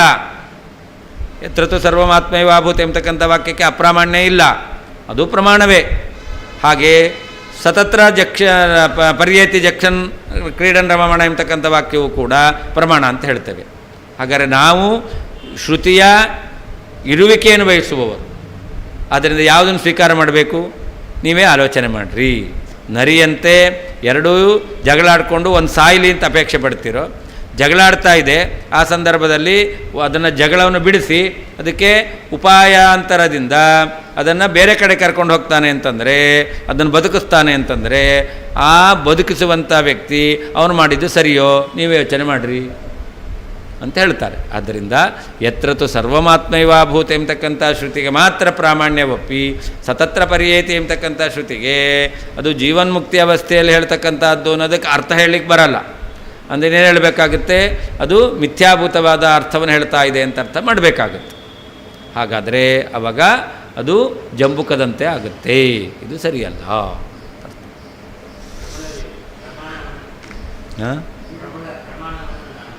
ನಾವು ಹೇಳ್ತೇವೆ ಅವರು ಎಲ್ಲ ಆತ್ಮನೇ ಇರೋದು ಅಂತ, ಆತ್ಮ ಬಿಟ್ಟು ಏಕಮೇವ ಅದ್ವಿತೀಯಂ ಅನ್ನೋದನ್ನು ಹೇಳ್ತಾರೆ. ಆ ಏಕಮೇವ ಅದ್ವಿತೀಯ ಅನ್ನೋದಕ್ಕೆ ಅವ್ರು ಹೇಳುವಂಥ ಅರ್ಥ ಖಚಿತ ಆಗಿದ್ದರೆ ಆಮೇಲೆ ಅದರಂತೆ ಉಳಿದನ್ನೆಲ್ಲ ಮಾಡ್ಬೋದಾಗಿತ್ತು. ಆದರೆ ಅಲ್ಲೂ ಕೂಡ ಹಾಗೇನೆ ಏಕಮೇವ ಅದ್ವಿತೀಯ ಅಂದರೆ ದ್ವಾಸಪರ್ಣ ಶ್ರುತಿ ವಿರೋಧ ಬರುತ್ತೆ. ಅದರಿಂದಾಗಿ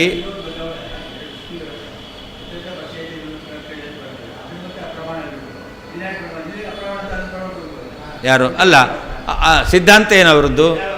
ಸಿದ್ಧಾಂತ ಯಾವುದು? ಏಕಮೇವ ಅದ್ವಿತೀಯಂ ಬ್ರಹ್ಮ ಅನ್ನೋದು ಸಿದ್ಧಾಂತ. ಅಂದರೆ ಎತ್ರತ್ತು ಸರ್ವೈವ ಆತ್ಮ ಅಭೂತ ಅನ್ನೋದಕ್ಕಂಥದ್ದು ಅದು ಪ್ರಮಾಣ ಆಗಬೇಕಾಗುತ್ತೆ. ಅಪ್ರಮಾಣ ಆಗುತ್ತೆ. ಜಂಬುಕಃ ನರಿಯು ಮೇಷಯುದ್ಧಾರ್ಥಿ, ಮೇಷಗಳ ಯುದ್ಧವನ್ನೇ ಅಪೇಕ್ಷಿಸುತ್ತದೆ. ಪೋಷಕಃ ಜನಃ, ಆ ಮೇಷವನ್ನು ಪೋಷಣೆ ಮಾಡ್ತಕ್ಕಂಥ ಯಜಮಾನನು ವೃದ್ಧ್ಯರ್ಥಿ, ಎರಡು ಮೇಷಗಳ ಅಭಿವೃದ್ಧಿಯನ್ನು ಬಯಸುತ್ತಾನೆ. ಜಂಬುಕಃ ನರಿಯು ಮೇಷಯುದ್ಧಾರ್ಥಿ, ಎರಡು ಮೇಕೆಗಳ ಯುದ್ಧವನ್ನೇ ಬಯಸುತ್ತದೆ. ಯಾಕೆ? ಒಂದು ಸತ್ತೋದರೆ ತನಗೆ ಮಾಂಸ ಸಿಗುತ್ತೆ ಅಂತ. ಆದರೆ ಪೋಷಕಃ ಜನಃ, ಆ ಮೇಕೆಗಳನ್ನು ಬೆಳೆಸುವಂತಹ ಪೋಷಣೆ ಮಾಡ್ತಕ್ಕಂಥ ವ್ಯಕ್ತಿಯು ವೃದ್ಧ್ಯರ್ಥಿ, ಅವುಗಳ ಅಭಿವೃದ್ಧಿಯನ್ನು ಬಯಸ್ತಾನೆ, ಸಾಯಲೇನದನ್ನು ಬಯಸೋದಿಲ್ಲ. ಶ್ರುತ್ಯೋ ಏಕಸ್ಯಾಹ ವ್ಯಾವಹಾರಿಕಾರ್ಥತೆಯ ಅಪ್ರಾಮಾಣ್ಯಂ ಅಪರಸ್ಯಾಹ ಪ್ರಾಮಾಣ್ಯಮಿತಿ ವ್ಯಾಖ್ಯಾನಂ ನೀತಿವಿರುದ್ಧಂಚ ಇತ್ಯಾಹ ಜಂಬುಕ ಇತಿ ಅಂತ. ಶ್ರುತಿ ಎರಡಿದೆ. ಯತ್ರತು ಅಸ್ಯ ಸರ್ವಂ ಆತ್ಮೈವಾಭೂತಂತ ಒಂದು ಶ್ರುತಿ, ಸತತ್ರ ಪರ್ಯೇತಿ ಜಕ್ಷನ್ ಕ್ರೀಡನ್ ರಮಮಾಣ ಅಥವಾ ಪರಂಜ್ಯೋತಿರುಪಸಂಪದ್ಯ ಎಂಬತಕ್ಕಂಥ ಶ್ರುತಿ. ಈ ಎರಡು ಶ್ರುತಿ ಇದೆಯಲ್ಲ, ಅದನ್ನು ಒಂದು ಶ್ರುತಿ ವ್ಯಾವಹಾರಿಕ ಅರ್ಥ, ಅಂದರೆ ಅವನು ಭೋಗಾದಿಗಳನ್ನು ಮಾಡ್ತಾನೆ ಅಂತ ಹೇಳ್ತಾ ಇದ್ದಾರಲ್ಲ, ಇದು ವ್ಯಾವಹಾರಿಕವಾದವನ್ನು ಅರ್ಥ ಹೇಳಿದ. ಆದ್ದರಿಂದ ಆ ಶ್ರುತಿಗೆ ಅಪ್ರಾಮಾಣ್ಯ. ಯತ್ರತು ಅಸ್ಯ ಸರ್ವಂ ಆತ್ಮೈವಾಭೂತ ಎಂಬತಕ್ಕಂಥದ್ದು ಅದಕ್ಕೆ ಪ್ರಾಮಾಣ್ಯ ಇದೆ ಅಂತ ಈ ರೀತಿಯಲ್ಲಿ ವ್ಯಾಖ್ಯಾನ ಮಾಡ್ತಾರವರು. ಆದರೆ ಇದು ನೀತಿ ವಿರುದ್ಧ, ಇದು ನೀತಿಗೆ ಪೋಷಕವಾದದ್ದಲ್ಲ, ವಿರುದ್ಧವಾದದ್ದು ಅಂತ ಹೇಳ್ತಾರೆ. ಮೇಷಯುದ್ಧಾರ್ಥಿ ಅಂದರೆ ಮೇಷಯೋ ಪರಸ್ಪರ ಯುದ್ಧೇ ಸತಿ ತಚ್ಚಿರವಿದಾರಣೋತ್ತ ರಕ್ತಂ ಪಿಬಾಮೀತ್ಯಾಶಯ ಮೇಷಯುದ್ಧಾರ್ಥಿ. ಜಂಬುಕಃ ನರಿ ಇದೆಯಲ್ಲ, ಅದು ಎರಡು ಮೇಕೆಗಳಿಗೆ ಯುದ್ಧ ಬಯಸುತ್ತೆ. ಯಾಕೆ ಅಂತಂದರೆ ಪರಸ್ಪರ ಯುದ್ಧೇ ಸತಿ, ಅದು ಯುದ್ಧ ಆಡೋದು ಹೆಂಗೆ ಆಡ್ತವೆ? ತಲೆ ಕೊಟ್ಟು ಎರಡೂ ಕೂಡ ಜಗಳಾಡ್ತವೆ. ಆವಾಗ ತಚ್ಚಿರ ವಿದಾರಣ, ಆ ತಲೆ ಎಂಬತಕ್ಕಂಥದ್ದು ಒಡೆದೋಗುತ್ತೆ, ರಕ್ತ ಬರುತ್ತೆ, ರಕ್ತ ಕುಡಿಬಹುದು ಎಂಬುದಾಗಿ ಬಯಸುವಂತಹ ನರಿ ಅದೇನು ಮಾಡುತ್ತೆ? ಯುದ್ಧವನ್ನು ಅಪೇಕ್ಷಿಸುತ್ತೆ. ಪೋಷಕಃ ಮೇಷಯೋ ಉಭಯೋರಪಿ ರಕ್ಷಕಃ ಆವಿಪಾಲಃ, ಯಾವ ಮೇಕೆಗಳನ್ನು ರಕ್ಷಣೆ ಮಾಡ್ತಕ್ಕಂತಹ ವ್ಯಕ್ತಿ ಇದ್ದಾನಲ್ಲ ಆವಿಪಾಲ ಅಂತ, ಅವನು ವೃದ್ಧ್ಯರ್ಥಿ. ಅಂದರೆ ಏನರ್ಥ? ವೃದ್ಧಿವೇವ ಪ್ರಾರ್ಥಯಮಾನ, ಆ ಮೇಕೆ ಎಂಬತಕ್ಕಂಥದ್ದು ಬೆಳಿಬೇಕು, ಚೆನ್ನಾಗಿ ಅದು ಅಭಿವೃದ್ಧಿ ಹೊಂದಬೇಕು ಅಂತ ಬಯಸ್ತಾ ಇದ್ದಾನೆ. ಅವನು ಸ್ವಪೋಷ್ಯಮೇಷಾಣಾಂ ಮಧ್ಯೆ ಏಕಸ್ಯಾಪಿ ಮರಣಂ ಅಸಹಮಾನಃ ಇತಿ ಯಾವತ್, ತಾನು ರಕ್ಷಣೆ ಮಾಡುವಂತಹ ಮೇಕೆಗಳಲ್ಲಿ ಒಂದೂ ಸಾಯಬಾರದು ಅಂತ ಅವನು ಅಪೇಕ್ಷೆ ಪಡ್ತಾನೆ. ಅದರಿಂದ ಮಧ್ಯೆ ಏಕಸ್ಯಾಪಿ ಮರಣಂ ಅಸಹಮಾನಃ, ಒಂದೂ ಕೂಡ ಒಂದರ ಸಾವನ್ನು ಕೂಡ ಸಹಿಸುವವನಲ್ಲ ಅವನು. ಹಾಗೆ ನಾವಿದ್ದೇವಲ್ಲ, ಎರಡು ಶ್ರುತಿಗಳಲ್ಲಿ ಒಂದು ಶ್ರುತಿಯನ್ನು ಸಾಯಬಾರದು ಅಂತ ನಾವು ಇಷ್ಟಪಡ್ತೇವೆ. ಆದರೆ ಜಂಬುಕದಂತೆ ಒಂದು ವ್ಯಾವಹಾರಿಕ ಅರ್ಥ ಹೇಳುತ್ತೆ, ಇನ್ನೊಂದು ಪ್ರಮಾಣಭೂತವಾದ ಅರ್ಥವನ್ನು ಹೇಳ್ತಾ ಇದೆ ಅಂಥೇಳಿ ಒಂದು ಶ್ರುತಿಯನ್ನು ಅಪ್ರಮಾಣ ಅಂತ ಹೇಳ್ತಾ ಇದ್ದಾರೆ. ಅವರು ಆ ಜಂಬುಕದಂತೆ ಮೇಷಯುದ್ಧಾರ್ಥಿ ಆಗಿದ್ದಾರೆ.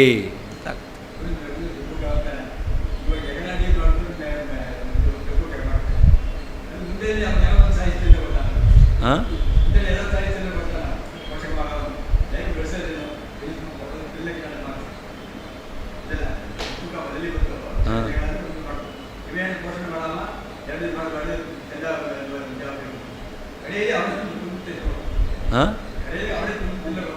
ಅದಿರಲಿ ಒಟ್ಟು ಯಾಕೆ ಅಲ್ಲ, ಅವನು ಸಾಯಿಸ್ತೇನೂ ಇರ್ಬೋದು, ಮೇಕೆಗಳನ್ನು ಗೊಬ್ಬರಕ್ಕೋಸ್ಕರ ಸಾಕಿರ್ಬೋದು, ಮಾರಲಿಕ್ಕೆ ಯಾಕೆ? ಹಾಂ, ಅದು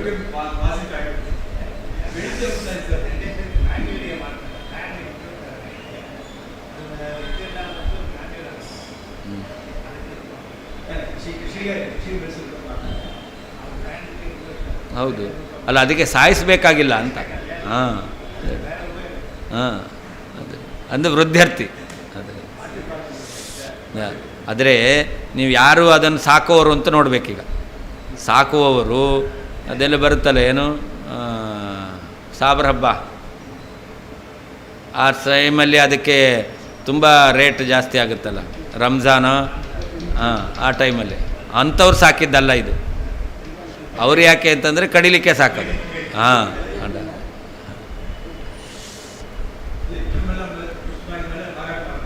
ಹಾಂ, ಅದೇ ಮಾರಾಟ ಮಾಡಲಿಕ್ಕೂ ಅಲ್ಲ ಅಂತ, ವೃದ್ಧಾರ್ಥಿ ಅಷ್ಟೇ, ಬೆಳಿಬೇಕು ಅಂತ ಅಷ್ಟೆ. ಹಾಂ, ಹಾಗೆ ವ್ಯತ್ಯಾಸ ಹೇಳಬೇಕು. ಆದ್ದರಿಂದಾಗಿ ಅಲ್ಲ ಅಂತ ಹೇಳಬೇಕು, ಮಾರಾಟ ಮಾಡೋದಲ್ಲ ಅಥವಾ ಕೊಲ್ಲೋದಲ್ಲ ಅಂತ ಹೇಳಬೇಕು. ಅದು ಏವಂ ಶ್ರುತಿಘಾತಕಸ್ತ್ವಂ ಯತ್ಕಿಂಚಿತ್ ಜಲ್ಪಸಿ. ಶ್ರುತಿಯನ್ನು ಸಾಯಿಸುವಂಥ ನೀನು ಏನು ಬೇಕಾದ್ರೂ ಹೇಳ್ತೀಯ, ಆದರೆ ನಾವು ಶ್ರುತಿಯನ್ನು ರಕ್ಷಣೆ ಮಾಡುವವರು. ಶ್ರುತಿರಕ್ಷಕಸ್ತು ವೇದವ್ಯಾಸ. ವೇದವ್ಯಾಸದೇವರು ಶ್ರುತಿಗಳನ್ನು ರಕ್ಷಣೆ ಮಾಡುವವರು.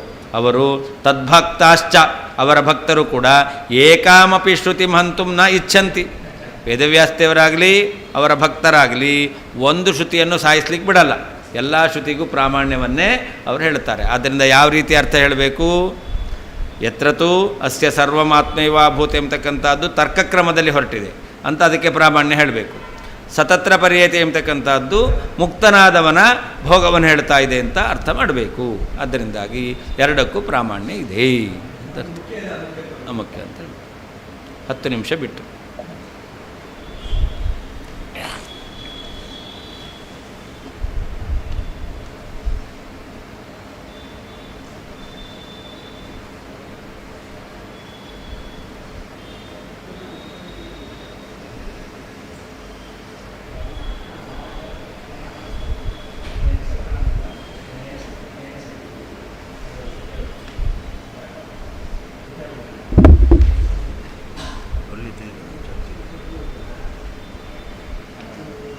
ಹಲೋ, ಹಾಂ ಹೇಳಿ ನಾರಾಯಣ, ಹೇಳಿ.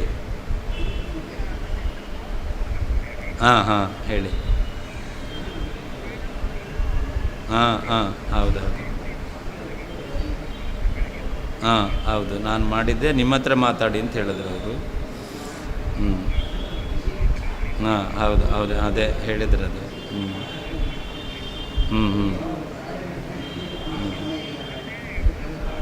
ಹೌದೌದು. ಅದೇ ಹೇಳಿ, ಅದಕ್ಕೆ ನಾನೇ ಮಾಡ್ತೀನಿ ಅಂತ ಹೇಳಿದ್ದೆ ಅವ್ರಿಗೆ. 12 ಗಂಟೆ ಮೇಲೆ ಮಾಡ್ತೀನಿ, ಮಾಡಲಿ ಅಂತ ಹೇಳಿದ್ದೆ ನಾನು. ಪರವಾಗಿಲ್ಲ. ಓಕೆ, ಹೇಳಿ. ಪರವಾಗಿಲ್ಲ.